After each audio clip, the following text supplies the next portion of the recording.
वाहिगुरु जी का खालसा वाहिगुरु जी की फतेह। सतगुरां दी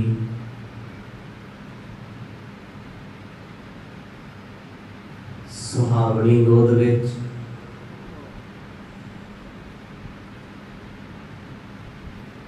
बड़ी ही श्रद्धा दे नाल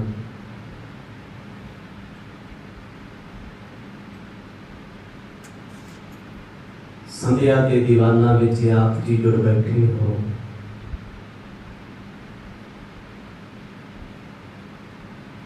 भागां भरिया समा प्राप्त होया।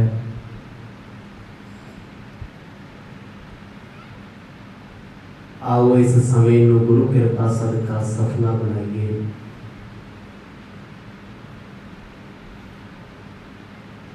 सतगुर जियां दी पावन जीवन कथा दे विचों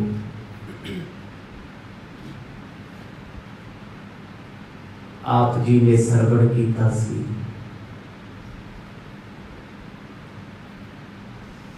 गुरु नानक साहब जियां ने सौरा मूलचंद जी सस चंदो रानी जी ने जो सतगुरां दा अचरचेत ए लिबास वेखिया बड़े तंज कसे ने मंदा चंगा बोलिया। सहनशीलता की मूर्त गुरु नानक साहब महाराज ने हमेशा वड्डियां दा सत्कार किया। कोई शब्द अल्फाज नहीं आखिया। आखिरकार जो ताने मेड़ियां की हद हो गई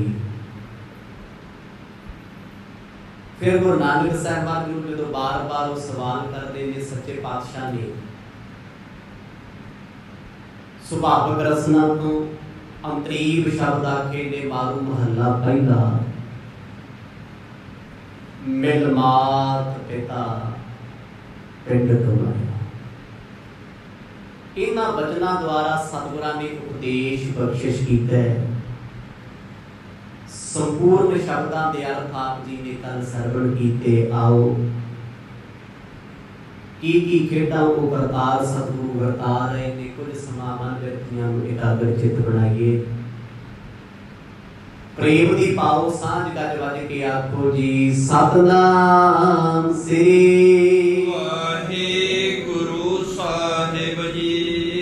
सतनाम श्री वाहिगुरु साहिब जी। चौपई भान्यो शब्द परमार्थ जाही तनक न परस्यो तिन मन माही। जगत गुरु गुरु नानक साहब सच्चे पातशाह जदों सुभावक रसना तो ये अमृत बचन आख रहे हैं। सस ते सौरा साहब ते एक बहाना ने उन्हां दे बहाने सतगुरां ने समुची कायनात ते मनुखता नूं एक उपदेश बख्शिया है। जिन्हां दे ताई उपदेश दिता है कहंदे उन्हां दी समझ तो परमार्थ बाहर सी। दुनिया स्वार्थ नाल चलदी है, धर्म परमार्थ नाल चलदा है। रंचक मात्र भी सतगुरां दे वचनां ने उन्हां दे मन नूं छुया नहीं क्योंकि मन का बर्तन मुद्दा भी है। बारिश हो रही है, बर्तन उल्टा रख दियो, मुद्दा रख दियो, भावे 6 महीने की झड़ी लगी रहे वो भांडा भरदा ही नहीं कदे। जिन्हां ने गुरु के उपदेश नूं सुनना चाहे, जीवन विच कमाउणा चाहे ते सतगुरां दे उपदेश ने उन्हां दे जीवन का उधार भी कीता। ते जा गुरु तुरठ जाण किसी भी मत आप देनी चाहते हो तो भी सतगुर कृपा कर देंगे। पर इस परिवार नूं महाराज ने माया के भरम च रखिया हुआ। रंचक मात्र भी सतगुरां दे वचन कहते मना तक छूहे नहीं भी गुरु साहब ने की आखे है उन्हां लई ते सतगुर उन्हां दी जवाई ने। इस तो वध के कुछ नहीं। वो सिर्फ रिश्तेदारी दे विच ने परिवार का मैंबर समझते आ ਆਪਣੀ ਉਮਰ ਨੂੰ ਵੱਡਿਆਂ ਜਾਣ ਕੇ ਤਾਨੇ ਮਿਹਣੇ ਮਾਰਦੇ ਆ। ਹੋ ਸਕਦਾ ਗੁਰੂ ਸਾਹਿਬ ਇਹਨਾਂ ਦੇ ਸ਼ਬਦਾਂ ਨੂੰ ਸੁਣ ਕੇ ਦੁਨਿਆਵੀ ਕੰਮਾਂ 'ਚ ਲੱਗ ਜਾਣ। ਜਦੋਂ ਸਤਿਗੁਰਾਂ ਨੇ ਪਾਵਨ ਅੰਮ੍ਰਿਤ ਬਚਨ ਉਚਾਰਨ ਕੀਤੇ, ਸੱਸ ਮਾਂ ਚੰਦੋ ਰਾਣੀ, ਸਹੁਰਾ ਪਿਤਾ ਮੂਲ ਚੰਦ ਜੀ ਸੁਣ ਕੇ ਅਣਸੁਣਿਆ ਕਰ ਗਏ। ਵਿਸ਼ੈ ਵਿਖੇ ਲੰਪਟ ਨਰ ਜੋ, ਭਾਵਹਿ ਕਿਉਂ ਬੇਰਖਤਤਾ ਸੋ। ਉਸ ਵੇਲੇ ਜ਼ਿਕਰ ਕਰਦੇ ਨੇ ਭਾਈ ਬਾਲਾ ਜੀ, ਇੱਕ ਐਗਜ਼ਾਮਪਲ ਦੇ ਰਹੇ ਨੇ। ਕਹਿੰਦੇ ਵਿਸ਼ਿਆਂ ਦੇ ਵਿੱਚ ਲੰਪਟ ਕਹੀਏ ਖੱਚਤ ਹੋਇਆ ਬੰਦਾ, ਜਿਹੜਾ ਕਾਮੀ ਪੁਰਸ਼ ਹੈ, ਉਹਨੂੰ ਕੋਈ ਆਖੇ ਵੀ ਸਾਧੂ ਬਣਨ ਦੇ ਫਾਇਦੇ ਬੜੇ ਆ, ਵੀ ਜੇ ਤੂੰ ਜਤੀ ਹੋ ਜੇ, ਜੇ ਤੂੰ ਸਤੀ ਬਣ ਜੇ, ਘਰ ਪਰਿਵਾਰ ਛੱਡ ਕੇ ਜੰਗਲਾਂ ਵਿੱਚ ਰਹੇ, ਤੇਰਾ ਜੀਵਨ ਸਵਰਗ ਬਣ ਜਾਊ। ਕਹਿੰਦਾ ਰਹਿਣ ਦੇ, ਮੈਂ ਜਿੱਥੇ ਆ ਉਹੀ ਸਵਰਗ ਹੈ। ਕਿਉਂਕਿ ਕਾਮੀ ਬੰਦੇ ਨੂੰ ਕਾਮਨਾ ਪਿਆਰੀ ਹੈ, ਉਹਨੂੰ ਕਾਮ ਚੰਗਾ ਲੱਗਦਾ। ਬੇਕਾਰੀ ਬੰਦੇ ਨੂੰ ਵਿਸ਼ੇ ਚੰਗੇ ਲੱਗਦੇ ਆ। ਹੰਕਾਰੀ ਬੰਦਾ ਹੰਕਾਰ ਕਰਦਾ, ਲੋਕਾਂ ਨੂੰ ਹੰਕਾਰ ਚੰਗਾ ਨਹੀਂ ਲੱਗਦਾ, ਪਰ ਉਹਨੂੰ ਪਿਆਰਾ ਬਣਦਾ। ਲੋਭੀ ਬੰਦੇ ਦਾ ਲੋਭ ਦੁਨੀਆ ਨੂੰ ਚੰਗਾ ਨਹੀਂ ਲੱਗਦਾ, ਪਰ ਉਹ ਕਹਿੰਦਾ ਮੇਰਾ ਇਸ ਲੋਭ ਨੇ ਸਵਾਰਿਆ ਬੜਾ ਹੋ ਜਾਏ। ਮੋਈਏ ਬੰਦੇ ਦਾ ਲੋਭ ਜਮਾਨਾ ਪਸੰਦ ਨਹੀਂ ਕਰਦਾ, ਉਹ ਕਹਿੰਦਾ ਮੇਰੇ ਧੀ ਪੁੱਤ ਮੈਥੋਂ ਵੱਧ ਪਿਆਰ ਕਿਸੇ ਹੋਰ ਨੂੰ ਨਹੀਂ ਕਰਦੇ। ਹੈ ਤੇ ਵਿਕਾਰ ਨੇ ਨਾ, ਪਰ ਕਹਿੰਦੇ ਜਿਵੇਂ ਇੱਕ ਕਾਮੀ ਪੁਰਸ਼ ਨੂੰ ਕਾਮਨਾ ਪਿਆਰੀ ਹੈ, ਉਹ ਆਪਣੇ ਵਿਕਾਰਾਂ ਨੂੰ ਛੱਡ ਨਹੀਂ ਸਕਦਾ। ਇਸੇ ਤਰ੍ਹਾਂ ਸਤਿਗੁਰਾਂ ਦੇ ਮਾਤਾ ਪਿਤਾ ਜੋ ਸਹੁਰਾ ਪਰਿਵਾਰ ਹੈ, ਉਹ ਗੁਰੂ ਨਾਨਕ ਸਾਹਿਬ ਜੀ ਦੇ ਬਚਨਾਂ ਨੂੰ ਸੁਣ ਕੇ ਕਦੇ ਵੀ ਇਹਨਾਂ ਬਚਨਾਂ ਨੂੰ ਨਹੀਂ ਮੰਨਣਗੇ, ਕਿਉਂਕਿ ਉਹਨਾਂ ਨੂੰ ਲੱਗਦਾ ਹੈ ਅਸੀਂ ਸਿਆਣੇ ਆ, ਸਾਡੀਆਂ ਉਮਰਾਂ ਵੱਡੀਆਂ ਨੇ, ਇਹ ਤੇ ਬੱਚੇ ਨੇ ਗੱਲ। ਜਗਤ ਗੁਰੂ ਨਾਨਕ ਸਾਹਿਬ ਸੱਚੇ ਪਾਤਸ਼ਾਹ ਦੇ ਕਹੇ ਹੋਏ ਬਚਨਾਂ ਦਾ ਇਹਨਾਂ ਤੇ ਕੋਈ ਪ੍ਰਭਾਵ ਪਿਆ ਨਾ। ਜਿਉ ਕਾਮੀ ਨਰ ਨਾਰਤ ਜਾਵਨ, ਕੋਟ ਜਤਨ ਨਹਿ ਮਾਨ ਸਿਖਾਵਨ। ਪ੍ਰਮਾਣ ਦਿੱਤਾ ਜਾ ਰਿਹਾ ਹੈ, ਕਹਿੰਦੇ ਜਿਵੇਂ ਇੱਕ ਕਾਮੀ ਪੁਰਸ਼, ਬਾਣੀ ਵੀ ਕਹਿੰਦੀ ਹੈ ਕਾਮੀ ਪੁਰਸ਼ ਬਹੁ ਕਾਮਨਾ ਪਿਆਰੀ। ਕਾਮੀ ਬੰਦੇ ਨੂੰ ਸਿਰਫ ਔਰਤਾਂ ਹੀ ਪਿਆਰੀਆਂ ਲੱਗਦੀਆਂ, ਸਿਰਫ ਸੋਹਣੇ ਰੂਪ ਚੰਗੇ ਲੱਗਦੇ ਆ। ਉਹਨੂੰ ਕੋਈ ਧਰਮ ਦੀ ਗੱਲ ਸੁਣਾਵੇ, ਕੋਈ ਧਾਰਮਿਕ ਬਿਰਤੀ ਦੀ ਗੱਲ ਕਰੇ, ਉਹਦਾ ਧਿਆਨ ਧਰਮ ਦੀ ਦੁਨੀਆ ਵਿੱਚ ਬੈਠਿਆਂ ਵੀ ਔਰਤਾਂ ਵੱਲ ਰਹਿਣਾ, ਰੂਪਾਂ ਵੱਲ ਰਹਿਣਾ, ਚਿਹਰਿਆਂ ਵੱਲ ਰਹਿਣਾ। ਪਾਤਸ਼ਾਹ ਕਹਿੰਦੇ ਉਹ ਕੀ ਕਰੇ, ਉਹਦਾ ਧਿਆਨ ਹੀ ਉੱਥੇ, ਉਹ ਜੁੜੇ ਹੀ ਉੱਥੇ ਹੋਇਆ। ਇਸ ਤੋਂ ਬਾਅਦ ਉਹ ਸੋਚ ਨਹੀਂ ਸਕਦਾ। ਜੇ ਕੋਈ ਬੰਦਾ ਉਹਨੂੰ ਧਰਮ ਦੀ ਡੈਫੀਨੇਸ਼ਨ ਦੱਸੇ, ਕਹਿੰਦੇ ਕਾਮੀ ਤੇ ਹੰਕਾਰੀ ਲੋਭੀ ਲਾਲਚੀ ਬੰਦੇ ਨੂੰ ਪਸੰਦ ਨਹੀਂ, ਇਹ ਚੀਜ਼ਾਂ ਦੇ ਕੰਮ ਆਉਣ ਵਾਲੀਆਂ ਨਹੀਂ, ਉਹਨੂੰ ਆਪਣੇ ਵਿਕਾਰ ਹੀ ਬੜੇ ਚੰਗੇ ਲੱਗਦੇ ਨੇ। ਜਿਉ ਕਿਰਪਨ ਧਨ ਸੰਗ੍ਰਹ ਹਿਤ, ਤਜਨ ਤਾਹੀ ਸਿੱਖਵਨ ਨਹਿ ਲੀਤ। ਅਗਲਾ ਉਪਦੇਸ਼ ਬਖਸ਼ਿਸ਼ ਕਰਦੇ ਆ, ਕਹਿੰਦੇ ਜਿਵੇਂ ਕੋਈ ਬੰਦਾ ਕੰਜੂਸ ਬੰਦੇ ਨੂੰ ਆਖੇ ਵੀ ਪੈਸੇ ਛੱਡ ਕੇ ਤੂੰ ਸੁਖੀ ਹੋ ਜਾਏਗਾ, ਲਾਲਚ ਛੱਡ, ਕਹਿੰਦਾ ਮਰ ਜੂਗਾ, ਮੈਂ ਨਹੀਂ ਛੱਡ ਸਕਦਾ, ਮੈਂ ਤੇ ਮਾਇਆ ਇਕੱਠੀ ਹੋ ਕਰਨੀ ਹੈ। ਸੂਮ ਬੰਦਾ ਜਿਵੇਂ ਮਾਇਆ ਦਾ ਤਿਆਗ ਨਹੀਂ ਕਰ ਸਕਦਾ, ਪੈਸਾ ਨਹੀਂ ਛੱਡ ਸਕਦਾ, ਕਹਿੰਦੇ ਮੂਲ ਚੰਦ ਜੀ ਇਸੇ ਤਰ੍ਹਾਂ ਆਪਣੀ ਮੱਤ ਨਹੀਂ ਤਿਆਗ ਸਕਦੇ, ਕਦੇ ਵੀ ਨਹੀਂ ਛੱਡਣਗੇ। ਉਹਨਾਂ ਨੂੰ ਲੱਗਦਾ ਹੈ ਵੀ ਗੁਰੂ ਨਾਨਕ ਸਾਹਿਬ ਸੱਚੇ ਪਾਤਸ਼ਾਹ ਨੂੰ ਅਸੀਂ ਸਮਝਾ ਦਿਆਂਗੇ, ਇਹ ਸਾਡੀ ਗੱਲ ਅੱਜ ਨਹੀਂ ਕੱਲ ਮੰਨ ਜਾਣਗੇ, ਇਸੇ ਲਈ ਰੋਹ ਮਾਰਦੇ ਆ, ਵੱਧ ਘੱਟ ਬੋਲਦੇ ਆ ਕੇ ਨਿਤ ਝਿੜਕਦੇ ਹਨ। ਤਿਉ ਮੂਲੇ ਪੁਨ ਚੰਦੋ ਰਾਣੀ, ਸ਼੍ਰੀ ਗੁਰ ਸ਼ਬਦ ਤਰਿਓ ਨਹਿ ਕਾਨੀ। ਜਿਵੇਂ ਉਪਰੋਕਤ ਸਾਰੇ ਉਦਾਹਰਨਾਂ ਦਿੱਤੀਆਂ ਨਾ, ਵੀ ਕੰਜੂਸ ਬੰਦਾ ਪੈਸਾ ਨਹੀਂ ਛੱਡ ਸਕਦਾ, ਕਾਮੀ ਬੰਦਾ ਔਰਤ ਦੇ ਖਿਆਲ ਨਹੀਂ ਛੱਡ ਸਕਦਾ, ਤੇ ਪਾਪੀ ਬੰਦਾ ਪਾਪ ਨਹੀਂ ਛੱਡ ਸਕਦਾ, ਹੰਕਾਰੀ ਬੰਦਾ ਹੰਕਾਰ ਤਿਆਗ ਨਹੀਂ ਸਕਦਾ। ਕਹਿੰਦੇ ਗੁਰੂ ਨਾਨਕ ਸਾਹਿਬ ਜੀ ਦੇ ਸ਼ਬਦਾਂ ਨੂੰ ਸੁਣ ਕੇ ਮੂਲ ਚੰਦ ਕਿਵੇਂ ਮੰਨ ਲੈਣ। ਦੁਨਿਆਵੀ ਤੌਰ ਤੇ ਧਰਮ ਕਮਾਇਆ ਹੋਇਆ ਹੈ, ਪਰ ਉਹ ਕਹਿੰਦੇ ਸਾਡੇ ਤੋਂ ਵੱਧ ਸਿਆਣੇ ਹੀ ਹੋਣਗੇ। ਇੱਥੇ ਦੱਸਿਆ ਜਾ ਰਿਹਾ ਹੈ ਵੀ ਉਹ ਇਸ ਮਤ ਨੂੰ ਬਿਲੋਂਗ ਕਰਦੇ ਆ, ਇਸੇ ਕਰਕੇ ਸਤਿਗੁਰਾਂ ਦਾ ਉਚਾਰਨ ਕੀਤਾ ਹੋਇਆ ਸ਼ਬਦ ਉਹਨਾਂ ਤੇ ਅਸਰ ਨਹੀਂ ਕਰਦਾ। ਸੁਭਾਵਿਕ ਗੱਲ ਹੈ, मन उन्हां गल्लां दा असर करदा है जिन्हां गल्लां बारे मन सुनना चाहुंदा है।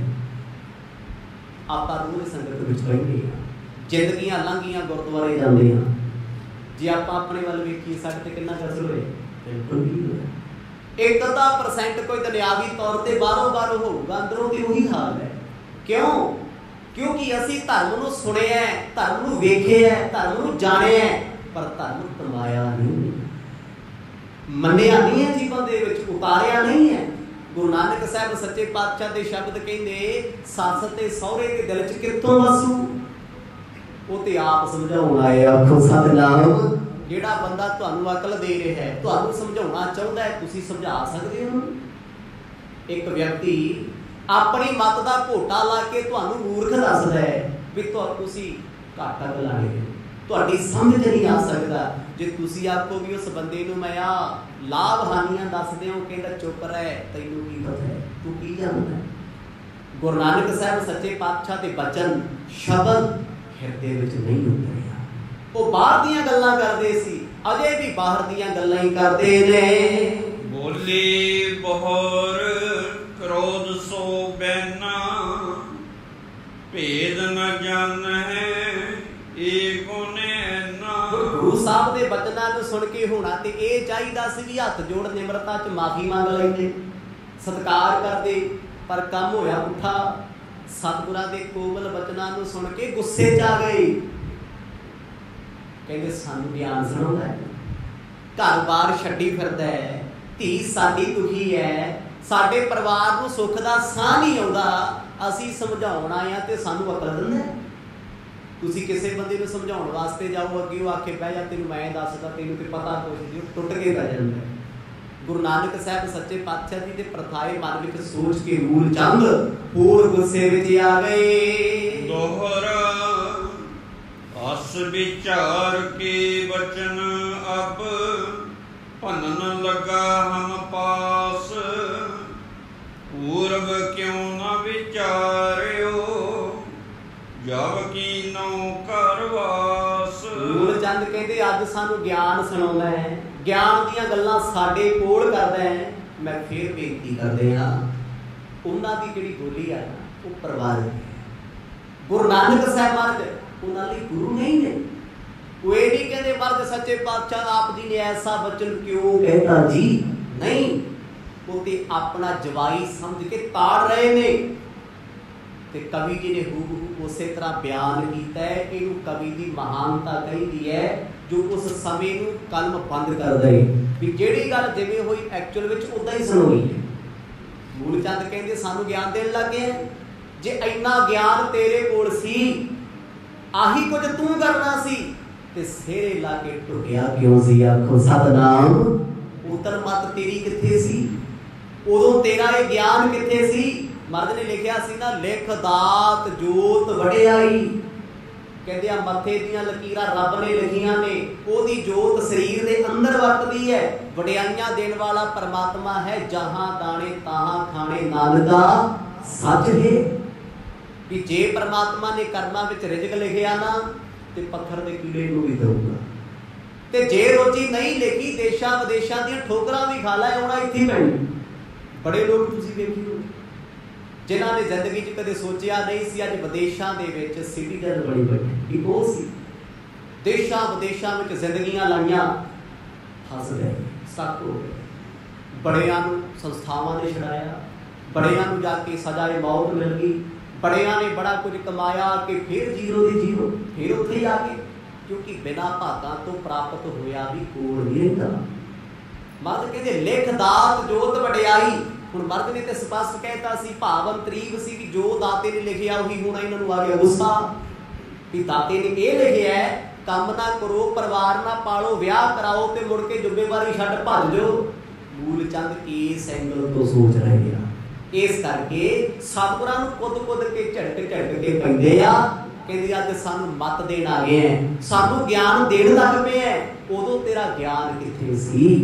जे इन्ना ही समझदार सी फिर विआह क्यों करवाया ए? चौपई खर्च सदन को दीर्घ जाना, बोख फकीरी ਨਿਜ ਤਨ ਥਾਨਾ। ਸਮਝ ਗਏ ਅਸੀਂ ਤੈਨੂੰ ਤੇ ਤੇਰੀਆਂ ਚਲਾਕੀਆਂ ਨੂੰ। ਅੱਜ ਤੇਰੇ ਤੇ ਪਰਿਵਾਰ ਦੀ ਕਬੀਲਦਾਰੀ ਪੈ ਗਈ, ਖਰਚਾ ਗਿਆ ਤੇਰਾ ਵੱਧ, ਤੈਥੋਂ ਖਰਚਾ ਚੁੱਕਿਆ ਨਹੀਂ ਜਾਂਦਾ, ਤੂੰ ਝੋਲਾ ਚੁੱਕ ਫਕੀਰ ਬਣ ਗਿਆ। ਚੰਦ ਇਹ ਕੀ ਹੈ ਵੀ ਇਹੋ ਜਿਹੀਆਂ ਬੋਲੀਆਂ ਮਾਰੋ ਆਪੇ ਨਹੀਂ ਜਾਣਗੇ ਫਕੀਰਾਂ ਦੇ ਪਾਸੇ। ਦੁਨਿਆਵੀ ਬੰਦੇ ਨੂੰ ਚਾਰ ਤਾਨੇ ਮਾਰ ਦਿਓ, ਬੰਦਾ ਸੱਟਾ ਪੱਧਰਾ ਹੋ ਜਾਂਦਾ, ਕਹਿੰਦਾ ਯਾਰ ਜਿਵੇਂ ਕਹੋਗੇ ਉਵੇਂ ਹੀ ਕਰਿਆ ਕਰੂੰਗਾ, ਪਰ ਮੈਨੂੰ ਏਦਾਂ ਨਹੀਂ ਨਾ ਬੋਲਿਆ। ਗੁਰੂ ਨਾਨਕ ਸਾਹਿਬ ਨੇ, ਉਹ ਪਰਮਾਤਮਾ ਪਰਮੇਸ਼ਵਰ ਨੇ, ਆਹ ਗੱਲਾਂ ਉਹਨਾਂ ਤੇ ਕੰਮ ਨਹੀਂ ਕਰਦੀ। ਕਹਿੰਦੇ ਹੁਣ ਝੋਲਾ ਚੁੱਕ ਬਣ ਗਿਆ ਫਕੀਰ, ਹੁਣ ਫਕੀਰੀ ਆ ਗਈ ਯਾਦ ਤੈਨੂੰ ਪੁੱਤਰ, ਕਬੀਲਦਾਰੀਆਂ ਨਿਭਾਉਣੀਆਂ ਪੈਣੀਆਂ। ਛੋਟੇ ਛੋਟੇ ਬੱਚੇ ਨੇ ਤੇਰੇ, ਜੰਗਲਾਂ ਵਿੱਚ ਬਹਿ ਕੇ, ਚੌਂਕੜੇ ਲਾ ਕੇ, ਸ਼ਮਸ਼ਾਨਾਂ ਵਿੱਚ ਕਮਲ ਘੋਟ ਕੇ ਪਰਿਵਾਰ ਪਲਦੇ ਹੁੰਦੇ ਨਹੀਂ। ਜੇ ਜਾਣਤ ਤੈ ਐਸੀ ਕਰਨੀ, ਮੋਤਨ ਜਾ ਬਿਖਤਾ ਇਉ ਜਰਨੀ। ਫੇਰ ਸੱਸ ਮਾਂ ਚੰਦੋ ਰਾਣੀ ਆਖਣ ਲੱਗੀ, ਵੇ ਜੇ ਤੂੰ ਇਹੀ ਏਦਾਂ ਹੀ ਕਰਨਾ ਸੀ, ਬੇਸ਼ਬਦ ਕਰਦੇ ਹੋ ਗੁੱਸੇ ਵਿੱਚ, ਵੇ ਤੂੰ ਏਦਾਂ ਹੀ ਕਰਨਾ ਸੀ ਤੇ ਮੇਰੀ ਧੀ ਨੂੰ ਕਿਉਂ ਕਰਨਾ ਸੀ? ਤੈਨੂੰ ਪਤਾ ਸੀ ਵੀ ਮੈਂ ਫਕੀਰ ਹਾਂ, ਮੈਂ ਸਾਧ ਹਾਂ, ਮੇਰੇ ਤੋਂ ਕਬੀਲਦਾਰੀ ਨਹੀਂ ਚੁੱਕੀ ਜਾਣੀ, ਮੇਰੇ ਤੋਂ ਪਰਿਵਾਰ ਨਹੀਂ ਪਾਲਿਆ ਜਾਣਾ, ਤੈਨੂੰ ਕਿਹਾ ਕਿਹਨੇ ਸੀ? ਕਿਉਂ ਸਾਡੀ ਬਰਬਾਦੀ ਕੀਤੀ? ਇੱਥੋਂ ਤੱਕ ਸ਼ਬਦ ਬੋਲੇ ਆ। ਅਜੇ ਮੈਂ ਤੇ ਉਹ ਪ੍ਰੋਪਰ ਸ਼ਬਦ ਨਹੀਂ ਦੱਸਦਾ, ਜਿਹੜੇ ਜਿਹੜੇ ਬੋਲੇ ਆ ਨਾ ਕਵੀ ਜੀ ਨੇ ਲਿਖੇ ਹੋਏ ਆ, ਬੜੇ ਕੌੜੇ ਸ਼ਬਦ ਸੀ। ਇਹ ਸੁਣਾ ਇਸ ਲਈ ਰਹੇ ਆ, ਐਵੇਂ ਦੁਨੀਆ ਦੀਆਂ ਮਾੜੀਆਂ ਮਾੜੀਆਂ ਗੱਲਾਂ ਸੁਣ ਦਿਲ ਤੇ ਨਹੀਂ ਲਾਈਦੀਆਂ। ਸਤਿਗੁਰੂ ਗੁਰੂ ਨਾਨਕ ਸਾਹਿਬ ਪਾਤਸ਼ਾਹ ਤੋਂ ਵੱਡਾ ਜੱਗ ਤੇ ਹੋਇਆ ਕੋਈ ਦੁਨੀਆ ਦੇ ਤਾਨੇ ਜਿਹੜੇ ਉਹਨਾਂ ਵੀ ਸੁਣੇ, ਪਰ ਫਰਕ ਨਹੀਂ ਪਿਆ। ਇਹ ਅਵਸਥਾ ਹੈ, ਇਹਨੂੰ ਆਖੋ ਅਵਸਥਾ, ਇਹਨੂੰ ਕਹਿ ਲਓ ਕਰਾਮਾਤ। ਅੱਜ ਅਸੀਂ ਇਹ ਚੀਜ਼ਾਂ ਸੁਣਾਉਣ ਤੋਂ ਡਰਦੇ ਹਾਂ। ਪਤਾ ਕੀ ਹੈ, ਸਾਡੇ ਕੋਲ ਦੋ ਹੀ ਗੱਲਾਂ ਨੇ। ਜਦ ਅਸੀਂ ਗੁਰੂ ਨਾਨਕ ਸਾਹਿਬ ਦਾ ਨਾਮ ਲੈਣਾ ਹੋਵੇ, ਅੰਦਰ ਤੇ ਸਾਨੂੰ ਪਤਾ ਸਾਡੇ ਸ਼ਰਧਾ ਸ਼ੁਰਧਾ ਕਿੰਨੀ ਹੈ। ਧੰਨ ਗੁਰੂ ਨਾਨਕ ਸਾਹਿਬ ਜੀ, ਵੀ ਤੈਨੂੰ ਕਰ ਕਿੰਨਾ ਲੱਗਦਾ ਗੁਰੂ ਗ੍ਰੰਥ ਸਾਹਿਬਾਨ ਦੀ ਤਾਬਿਆ ਬਹਿ ਕੇ ਕਿੰਨਾ ਬੋਲ ਰਿਹਾ ਤੂੰ, ਗੁਰੂ ਦੀ ਹਜ਼ੂਰੀ ਵਿੱਚ ਬਹਿ ਕੇ ਤੈਨੂੰ ਗੁਰੂ ਨਾਨਕ ਦਾ ਕਿੰਨਾ ਕੁ ਡਰ ਹੈ, ਕੀ ਕੀ ਸੋਚਦਾ ਫਿਰਦਾ ਹੈ, ਤੇ ਨਾਮ ਲੈਣ ਤੋਂ ਚੀਕਾਂ ਮਾਰਦਾ ਵੀ ਇਦਾਂ ਨਹੀਂ ਇਦਾਂ ਕਹਿਣਾ ਜੀ। ਨਹੀਂ ਭਾਈ, ਕਵੀ ਜੀ ਦੇ ਬਚਨ ਸੁਣੋ। ਮਹਾਰਾਜ ਨੇ ਤੇ ਆਪ ਲਿਖਿਆ, ਕਹਿੰਦੇ ਲੋਕ ਮੈਨੂੰ ਕਹਿੰਦੇ ਸੀ ਕੋਈ ਆਖੇ ਭੂਤ ਨਾ ਤੂੰ ਕਹਿ ਬੇਤਾਲਾ, ਤੇ ਹੁਣ ਇੱਥੇ ਕੀ ਕਹੀਏ ਜੀ, ਭੂਤਨਾ ਜੀ, ਬੇਤਾਲਾ ਜੀ, ਵਿਚਾਰਾ ਜੀ, ਏਦਾਂ ਬੋਲੀ ਨਹੀਂ। ਜੋ ਸਮਾਂ ਹੈ ਉਹ ਉਦਾਂ ਹੀ ਸੁਣਾਉਣਾ ਪੈਂਦਾ ਹੈ। ਜਿਹੜੀ ਘਟਨਾ ਘਟੀ ਹੈ, ਜਿਵੇਂ ਬੀਤੀ ਹੈ, ਉਹਦੀ ਪੇਸ਼ਕਾਰੀ ਉਸੇ ਤਰ੍ਹਾਂ ਹੋਣੀ ਚਾਹੀਦੀ ਹੈ। ਗੁਰੂ ਨਾਨਕ ਸਾਹਿਬ ਜੀ ਨੂੰ ਜਿੱਥੇ ਸਤਿਕਾਰ ਦੇ ਸ਼ਬਦਾਂ ਨਾਲ ਸੰਬੋਧਨ ਕੀਤਾ ਪਰਿਵਾਰ ਨੇ, ਕਵੀ ਉਹ ਵੀ ਲਿਖਿਆ। ਭੈਣ ਨਾਨਕੀ ਸਰਕਾਰ ਨਾਲ ਬੋਲਦੇ ਆ, ਭਾਈ ਬਾਲਾ ਜੀ ਅਦਬ ਕਰਦੇ ਆ, ਭਾਈ ਭਗੀਰਥ ਵਰਗੇ, ਮਨਸੁਖ ਵਰਗੇ ਮੱਥੇ ਟੇਕਦੇ ਫਿਰਦੇ ਆ, ਤੇ ਜਿਹਨੇ ਕੌੜੇ ਬੋਲ ਬੋਲੇ ਕਵੀ ਨੇ ਉਹ ਵੀ ਦਰਜ ਕੀਤੇ। ਕਿਉਂਕਿ 6 ਪ੍ਰਕਾਰ ਦੇ ਰਸਾਂ ਦੇ ਮੁਤਾਬਕ ਇਹ ਕਥਾ ਲਿਖੀ ਹੋਈ ਹੈ। ਜੇ ਕਿਸੇ ਨੇ ਗੁੱਸੇ ਵਿੱਚ ਬੋਲਿਆ ਤੇ ਉਹ ਵੀ ਉਹ ਹੀ ਬੋਲੇ। ਹੁਣ ਜਦੋਂ ਅੱਗੇ ਜਾ ਕੇ ਕਥਾ ਸਿੱਧ ਗੋਸ਼ਟ ਦੀ ਆਉਣੀ ਹੈ, ਬਾਣੀ ਪੜ੍ਹਨ ਉੱਤੇ ਵੀ ਉੱਥੇ ਸਿੱਧੇ ਥੋੜਾ ਕਹਿੰਦੇ ਸੀ ਤੂੰ ਬਾਬਾ ਨਾਨਕ ਹੈ, ਤੂੰ ਧੰਨ ਹੈ। ਉਹ ਲਾਸਟ ਵਿੱਚ ਆਖਿਆ ਨਾ, ਧੰਨ ਨਾਨਕ ਤੇਰੀ ਵੱਡੀ ਕਮਾਈ। ਪਹਿਲਾਂ ਕੀ ਕਹਿੰਦੇ ਸੀ, ਓਏ ਬਾਲਿਆ ਇੱਥੇ ਕਿਵੇਂ ਆ ਗਏ? ਬਾਲਾ ਮਤਲਬ ਬੱਚਾ, ਓਏ ਓਏ ਕਹਿ ਕੇ ਬੋਲਦੇ ਸੀ। ਇਹ ਕੀ ਹੈ? ਇਹ ਅਣਜਾਣ ਪੁਣੇ ਦੇ ਸ਼ਬਦ ਨੇ। ਮੂਲ ਚੰਦ ਦੀ, ਸੱਸ ਚੰਦੋ ਰਾਣੀ ਦੀ, ਗੁਰੂ ਨਾਨਕ ਸਾਹਿਬ ਦੀ ਮਹਿਮਾ ਤੋਂ ਅਣਜਾਣ ਹਨ। ਇਸੇ ਕਰਕੇ ਇਹੋ ਜਿਹੀ ਸ਼ਬਦਾਵਲੀ ਵਰਤਦੇ। ਕਦੇ ਨਵਾਬ ਇੱਥੋਂ ਦਾ ਦੌਲਤ ਖਾਂ ਅਣਜਾਣ ਸੀ, ਵੱਧ ਘੱਟ ਬੋਲਦਾ ਸੀ, ਹੁਣ ਕਿਉਂ ਨਹੀਂ ਬੋਲਦਾ? ਉਹਨੂੰ ਪਤਾ ਲੱਗ ਗਿਆ ਪੀਰਾਂ ਦਾ ਪੀਰ ਹੈ, ਫਕੀਰਾਂ ਦਾ ਫਕੀਰ ਹੈ, ਰੱਬੀ ਨੂਰ ਖੁਦਾ ਪਰਮਾਤਮਾ ਹੈ। ਸਤਿਗੁਰਾਂ ਨੂੰ ਕਹਿੰਦੇ ਵੇ ਜੇ ਤੂੰ ਆਹੀ ਕੰਮ ਕਰਨਾ ਸੀ, ਤੈਨੂੰ ਪਤਾ ਸੀ। ਕਿਉਂਕਿ ਹਰ ਬੰਦੇ ਨੂੰ ਆਪਣੀ ਜ਼ਿੰਦਗੀ ਦਾ ਪਤਾ ਹੁੰਦਾ, ਮੈਨੂੰ ਕੀ ਪਸੰਦ ਕੀ ਨਹੀਂ ਪਸੰਦ, ਮੈਂ ਕੀ ਕਰਨਾ ਚਾਹੁੰਦਾ, ਮੇਰਾ ਕੀ ਵਕੀ। ਪੁੱਤਰਾ ਹੁਣ ਜ਼ਿੰਮੇਵਾਰੀਆਂ ਛੱਡ ਕੇ ਸਾਧ ਤੈਥੋਂ ਬਣਿਆ ਜਾਣਾ ਨਹੀਂ। ਕਿਉਂ ਕਰਤੀ ਤੇ ਕੋਸਨ ਬੰਦਾ, ਭਇਓ ਭਾਗ ਜੇ ਕੋ ਅਤਮੰਦਾ। ਸਾਡੇ ਤੇ ਕਰਮ ਮਾੜੇ। ਆਪਾਂ ਕਹਿੰਦੇ ਆ ਵੀ ਗੁਰੂ ਨਾਨਕ ਸਾਹਿਬ ਦੇ ਦਰ ਤੇ ਆਉਣਾ ਵੱਡੇ ਭਾਗਾਂ ਦੀ ਨਿਸ਼ਾਨੀ, ਕੋਈ ਸ਼ੱਕ ਨਹੀਂ। ਬਿਨਾਂ ਭਾਗਾਂ ਤੋਂ ਗੁਰੂ ਘਰ ਦੀ ਸੰਗਤ ਨਹੀਂ ਮਿਲਦੀ। ਪਰ ਸਤਿਗੁਰਾਂ ਦੀ ਸੱਸ ਮਾਂ ਕੀ ਕਹਿੰਦੀ ਹੈ? ਕਹਿੰਦੀ ਮਾੜੇ ਕਰਮਾਂ ਦੀ ਨਿਸ਼ਾਨੀ ਸਾਡੀ। ਡੁੱਬ ਗਏ ਅਸੀਂ ਜਿੱਦਣ ਆਪਣੀ ਧੀ ਦਾ ਨਾਤਾ ਨਾਨਕ ਤੇਰੇ ਨਾਲ ਜੋੜਿਆ। ਆਖੋ ਸਤਿਨਾਮ। ਲਿਖਿਆ ਹੋਇਆ ਇੱਥੇ ਸੁਣਾਇਆ ਜਾ ਰਿਹਾ, ਹਰ ਥਾਂ ਤੇ ਸੁਣਾਇਆ ਜਾਂਦਾ ਹੈ। ਕਹਿੰਦੇ ਮੈਂ ਕੀ ਕਰਾਂ, ਸਾਡੇ ਤੇ ਕਰਮ ਆ ਰਹੇ, ਤੇਰੇ ਨਾਲ ਨਾਤਾ ਜੋੜ ਅਸੀਂ ਖੁਸ਼ ਨਹੀਂ ਹਾਂ, ਬੜੇ ਪਰੇਸ਼ਾਨ ਹਾਂ। ਹਮ ਹੀਰੇ ਤਨ ਜਾ ਦੁਖ ਨੈਨਾ, ਤੇਰੇ ਔਰ ਪਰਮੇਸ਼ਰ ਭੈਨਾ। ਤੈਨੂੰ ਅਸੀਂ ਚੰਗਾ ਕਿੱਥੋਂ ਕਹਿ ਦਈਏ ਜਦ ਅਸੀਂ ਆਪਣੀ ਧੀ ਨੂੰ ਰੋਂਦਿਆਂ ਵੇਖਦੇ ਆਂ, ਬਿਲਕਦਿਆਂ ਤੜਫਦਿਆਂ ਵੇਖਦੇ ਆਂ, ਸਾਨੂੰ ਤੇ ਫਿਰ ਇਹੀ ਲੱਗਦਾ ਤੇਰੇ ਅੰਦਰ ਰੱਬ ਦਾ ਕੋਈ ਡਰ ਪੈ ਨਹੀਂ। ਆਖੋ ਸਤਿਨਾਮ। ਸੱਸ ਨਾਲ ਚੰਦੋ ਰਾਣੀ ਸ਼ਬਦ ਵਰਤਦੀ ਹੈ ਕਿਹਦੇ ਲਈ? ਰੱਬ ਲਈ, ਪਰਮਾਤਮਾ ਲਈ। ਗੁਰੂ ਨਾਨਕ ਸਾਹਿਬ ਮਹਾਰਾਜ ਨਾ ਕੋਈ ਵਿਅਕਤੀ ਨੇ, ਨਾ ਕੋਈ ਦੁਨਿਆਵੀ ਬੰਦੇ ਨੇ, ਉਹ ਆਪ ਨਾਰਾਇਣ ਕਲਾ ਧਾਰ ਜਗ ਮਹਿ ਪਰਮੇਸ਼ਵਰ ਨੇ, ਪਰਿਪੂਰਨ ਪਰਮਾਤਮਾ ਨੇ, ਸ੍ਰਿਸ਼ਟੀ ਨੂੰ ਰਚਣ ਵਾਲੇ ਰੱਬ ਜੀ ਉਹ ਆਪ ਨੇ। ਪਰ ਉਹਨਾਂ ਦੇ ਸਾਹਮਣੇ ਇਹ ਸ਼ਬਦ ਬੋਲੇ ਜਾ ਰਹੇ, ਪਰ ਗੁਰੂ ਸਾਹਿਬ ਦੀ ਨਿਮਰਤਾ। ਇੱਥੇ ਕੋਈ ਬੰਦਾ ਨਾ ਰੁਤਬੇ ਤੇ ਬੈਠਾ ਹੋਵੇ ਤੇ ਸਾਹਮਣੇ ਵਾਲੇ ਨੂੰ ਪਤਾ ਨਾ ਲੱਗੇ ਵੀ ਇਹ ਬੰਦਾ ਇੱਥੋਂ ਦਾ ਪ੍ਰਧਾਨ ਹੈ, ਜਿਸ ਬੈਂਕ 'ਚ ਗਏ ਆ ਉੱਥੋਂ ਦਾ ਮੈਨੇਜਰ ਹੈ, ਅਸੀਂ ਉਹ ਇਹ ਕਹਿ ਕੇ ਬੁਲਾਇਓ, ਕਹਿੰਦਾ ਉਹ ਗੱਲ ਸੁਣ, ਕਿਹਦੇ ਨਾਲ ਗੱਲ ਕਰਦਾ? ਮੈਂ ਮੈਨੇਜਰ ਹੈ। ਸੰਭਾਲ ਕੇ ਬੋਲ, ਸੋਚ ਕੇ ਬੋਲ। ਮਤਲਬ ਬੰਦਾ ਦੱਸਦਾ ਵੀ ਮੈਂ ਸਿਆਣਾ, ਮੇਰਾ ਰੁਤਬਾ ਵੱਡਾ, ਇੱਥੇ ਮੇਰੀ ਚੱਲਦੀ ਹੈ। ਪਰ ਗੁਰੂ ਨਾਨਕ ਸਾਹਿਬ ਮਹਾਰਾਜ ਨੇ ਕਿਹਾ ਵੀ ਮੈਂ ਰੱਬ, ਸੋਚ ਕੇ ਬੋਲੋ ਵੀ ਮੈਂ ਪਰਮਾਤਮਾ ਹਾਂ, ਮੈਂ ਰੱਬ ਦਾ ਪਿਆਰਾ ਹਾਂ। ਨਹੀਂ, ਮਹਾਰਾਜ ਕਹਿੰਦੇ ਭਾਈ ਮੋਕੋ ਦਾਸ ਤਵਨ ਕਾ ਜਾਮੋ, ਮੈਨੂੰ ਤੇ ਰੱਬ ਦਾ ਸੇਵਕ ਮੰਨ ਲਓ, ਮੈਥੋਂ ਤੇ ਸੇਵਕ ਬਣਿਆ ਨਹੀਂ ਗਿਆ। ਤੇ ਉਹ ਪਰਿਵਾਰ, ਸਤਿਗੁਰਾਂ ਦਾ ਸਹੁਰਾ ਪਰਿਵਾਰ ਟੁੱਟ ਟੁੱਟ ਕੇ ਪੈਂਦਾ ਹੈ। ਇਹ ਸ਼ਬਦ ਸੁਣ ਰਹੇ ਨੇ ਭੈਣ ਨਾਨਕੀ ਜੀ ਕੋਲ ਖੜੇ, ਜੈ ਰਾਮ ਜੀ ਖੜੇ ਆ ਕੋਲੇ, ਭਾਈ ਬਾਲਾ ਜੀ ਕਹਿੰਦੇ ਮੈਂ ਵੀ ਹਾਜ਼ਰ ਸੀ, ਪਰ ਮੇਰੇ ਸਤਿਗੁਰਾਂ ਨੇ ਕੋਈ ਸ਼ਬਦ ਮਾੜਾ ਨਹੀਂ ਬੋਲਿਆ। ਤੇ ਮੈਂ ਕਹਿੰਦਾ ਅੱਜ ਦੇ ਕਿਸੇ ਜਵਾਈ ਨੂੰ ਕਹਿ ਕੇ ਵੀ ਕਿਉਂ ਕਰੇਗਾ, ਅਗਲਾ ਫਰੰਟ ਜਾਰੀ ਕਰ ਦਿੰਦਾ। ਆਖੋ ਸਤਿਨਾਮ। ਖਬਰਦਾਰ ਕਹਿੰਦਾ ਜੇ ਮੇਰੇ ਘਰ ਵੜ ਗਏ ਆ ਕੇ, ਸੋਚ ਸਮਝ ਕੇ ਆਇਓ, ਭੁੱਲ ਗਿਆ ਤੁਸੀਂ ਮੇਰੇ ਲੱਗਦੇ ਸੀ ਕੁਝ। ਪਰ ਗੁਰੂ ਨਾਨਕ ਪਾਤਸ਼ਾਹ ਪਰਿਵਾਰਕ ਰਿਸ਼ਤਿਆਂ ਦਾ ਕਿੰਨਾ ਅਦਬ ਕਰਦੇ ਸੀ, ਕਿੰਨਾ ਸਤਿਕਾਰ ਕਰਦੇ ਸੀ। ਆ ਸਿੱਖਣਾ ਸੀ ਨੇ ਵੀ ਵੱਡੇ ਹੋਣ ਨਾ ਜਿਹੜੇ ਬਜ਼ੁਰਗ, ਉਹ ਜੇ ਗਾਲਾਂ ਵੀ ਕੱਢ ਦਿੰਦੇ ਤਾਂ ਕੀ ਹੋਇਆ? ਆਪਣਿਆਂ ਨੇ ਮਾੜੇ ਸ਼ਬਦ ਬਜ਼ੁਰਗਾਂ ਨੇ ਕਹਿ ਵੀ ਦਿੱਤੇ, ਫਿਰ ਕੀ ਹੋਇਆ? ਮਾਪੇ ਪਾਲਣ ਵਾਲੇ, ਪਿਆਰ ਕਰਨ ਵਾਲੇ ਆ, ਸਭ ਕੁਝ ਵਾਰਨ ਵਾਲੇ ਨੇ। ਗੁਰੂ ਨਾਨਕ ਸਾਹਿਬ ਮਹਾਰਾਜ ਚੁੱਪ ਰਹੇ ਜੀ, ਨੇਤਰ ਨੀਵੇਂ ਰੱਖੇ, ਕਹਿੰਦੇ ਤੂੰ ਸਾਡੀ ਧੀ ਨਾਲ ਨਾਤਾ ਜੋੜ ਕੇ ਸਾਨੂੰ ਬਰਬਾਦ ਕਰ ਦਿੱਤਾ, ਸਾਡੀ ਹਾਲਤ ਤਰਸਯੋਗ ਹੋ ਗਈ। ਕਿਹੜੇ ਰੱਬ ਨੂੰ ਮੰਨਦਾ ਤੂੰ? ਤੈਨੂੰ ਤੇ ਰੱਬ ਦਾ ਡਰ ਭੈ ਕੋਈ ਨਹੀਂ। ਬਾਲਕ ਪਾਲਕ ਹੋਵੇ ਕੌਣ, ਕਿਹੇ ਆਧਾਰ ਹੋਏ ਕੋ ਤੌਣ। ਇਹਨਾਂ ਛੋਟੇ ਛੋਟੇ ਬੱਚਿਆਂ ਦਾ ਪਾਲਣ ਹਾਰਾ ਕੌਣ? ਜੇ ਤੁਸੀਂ ਜੰਗਲਾਂ 'ਚ ਜਾ ਬੈਠੋਗੇ, ਸਾਡੀ ਧੀ ਤੋਂ ਬੱਚੇ ਕਿੱਦਾਂ ਪਾਲੇ ਜਾਣਗੇ? ਕੌਣ ਖਰਚਾ ਚੁੱਕੇਗਾ? ਪੁੱਤਰ ਸਾਧ ਬਣਿਆ, ਪਰਿਵਾਰ ਦੀਆਂ ਜ਼ਿੰਮੇਵਾਰੀਆਂ ਤੋਂ ਭੱਜਿਆ, ਜ਼ਿੰਦਗੀਆਂ ਨਹੀਂ ਚੱਲਦੀਆਂ। ਸੋਚ ਕਰ ਬਾਰੇ ਵੇਖ ਲਾ, ਤੇਰੀ ਵਜ੍ਹਾ ਕਰਕੇ ਅਸੀਂ ਦੁਖੀ ਹੋ ਕੇ ਆਏ ਹਾਂ, ਕੋਈ ਚਾਅ ਵਾਸਤੇ ਨਹੀਂ ਆਏ। ਆ ਹੁਣ ਗੁਰੂ ਨਾਨਕ ਸਾਹਿਬ ਜੀ ਦੇ ਸਹੁਰਾ ਸਾਹਿਬ ਮੂਲ ਚੰਦ ਜੀ ਤੀਜੀ ਚੌਥੀ ਵਾਰ ਲਾਂਭਾ ਲੈ ਕੇ ਆਏ, ਖੁਸ਼ੀ ਨਾਲ ਆਏ। ਜੇ ਉਹ ਮਰਦ ਨੂੰ ਰੱਬ ਮੰਨਦੇ ਹੁੰਦੇ ਤੇ ਲੋੜ ਕੀ ਸੀ ਇੰਨਾ ਰੌਲਾ ਪਾਉਣ ਦੀ? ਕਿਉਂ ਜਾਂਦੇ ਵੀ 760 ਤੋਂ ਨਵਾਬ ਸਾਹਿਬ ਹਿਸਾਬ ਕਰਾਓ, ਮੇਰਾ ਤੇ ਜਵਾਈ ਝੱਲਾ ਕੌਣ ਹੈ? ਕਹਿੰਦੇ ਉਹ ਪਰਦਾ ਰੱਖਿਆ ਗੁਰੂ ਗ੍ਰੰਥ ਸਾਹਿਬ, ਧਰਮ 'ਚ ਭਰਮਾਏ ਹੋਏ ਸੀ, ਉਲਝਾਏ ਹੋਏ ਸੀ। ਉਹ ਜਿਹਨੂੰ ਗੁਰੂ ਉਲਝਾ ਦੇ ਉਹਨੂੰ ਕੋਈ ਸੁਲਝਾ ਨਹੀਂ ਸਕਦਾ, ਤੇ ਜਿਹਨੂੰ ਗੁਰੂ ਸਮਝਾਵੇ ਉਹਨੂੰ ਜੱਗ ਤੇ ਕੋਈ ਭਰਮਾ ਨਹੀਂ ਸਕਦਾ। ਆਖਣ ਲੱਗੇ, ਗੁੱਸੇ 'ਚ ਬੋਲਦੇ ਆ, ਕਹਿੰਦੇ ਤੈਨੂੰ ਕੀ ਹਿਸਾਬ ਲਈਏ, ਤੈਨੂੰ ਕੀ ਸਮਝਾਈਏ ਕਿ ਤੇਰੇ ਨਾਲ ਮੱਥਾ ਮਾਰੀਏ।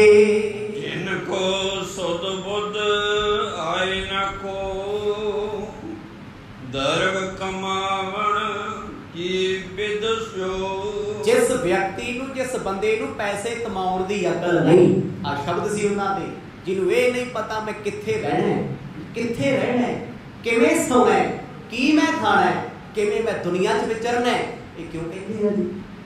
ਉਹਨਾਂ ਨੂੰ ਉਹ ਸ਼ਮਸ਼ਾਨ ਘਾਟ ਦਿਸਦੇ, ਕਬਰਸਤਾਨ ਦਿਸਦੇ ਆ, ਲੱਗੇ ਗੁਰੂ ਸਾਹਿਬ ਦੇ ਮੂਲ ਚੰਦ ਜੀ ਨੂੰ ਚੌਂਕੜੇ ਦਿਸਦੇ ਆ ਵੀ ਇਹ ਤੇ ਕੰਮ ਕਾਰ ਛੱਡ ਆਏ, ਸਾਧ ਬਣ ਕੇ ਬਹਿ ਗਏ, ਸਵਾਹ ਪਾਈ ਫਿਰਦੇ ਆਪਣੇ ਸਰੀਰ ਉੱਤੇ। ਇਹਨਾਂ ਕੋਲੇ ਕੀ ਹੈ ਵੀ ਜੇ ਸਮਝ ਹੁੰਦੀ ਤੇ ਆ ਕੰਮ ਕਰਦੇ। ਦੁਨਿਆਵੀ ਤੌਰ ਤੇ ਮੈਂ ਦੁਨਿਆਵੀ ਸ਼ਬਦ ਵਰਤਿਆ, ਕਿਹੜਾ ਬੰਦਾ ਜੀ ਘਰ-ਬਾਰ ਛੱਡ ਕੇ ਮੁਰਦਿਆਂ ਦੀ ਸਵਾਹ ਪਾਈ ਫਿਰੇ? ਆਊਗਾ, ਹਾਂ ਉਹੀ ਪਾਊਗਾ ਜਿਹੜਾ ਦੁਨੀਆ ਦਾ ਤਿਆਗ ਕਰੀ ਫਿਰਦਾ, ਕਹਿੰਦਾ ਮੈਂ ਛੱਡ ਦਿੱਤੀ ਦੁਨੀਆ ਦੀ ਪਰਵਾਹ, ਮੈਂ ਤੇ ਆਪ ਮੁਰਦਾ। ਜਗਤ ਗੁਰੂ ਗੁਰੂ ਨਾਨਕ ਸਾਹਿਬ ਜੀ ਨੂੰ ਤਾਨੇ ਮੇਣੇ ਵੱਜ ਰਹੇ ਆ ਘਰ ਵਿੱਚ ਆ ਕੇ, ਕਹਿੰਦੇ ਤੂੰ ਕਿੱਥੋਂ ਖਰਚਾ ਚੁੱਕੇਗਾ ਪਰਿਵਾਰ ਦਾ, ਤੂੰ ਤੇ ਪਰਿਵਾਰ ਤੋਂ ਡਰਦਾ ਫਕੀਰ ਹੋ ਗਿਆ ਏ।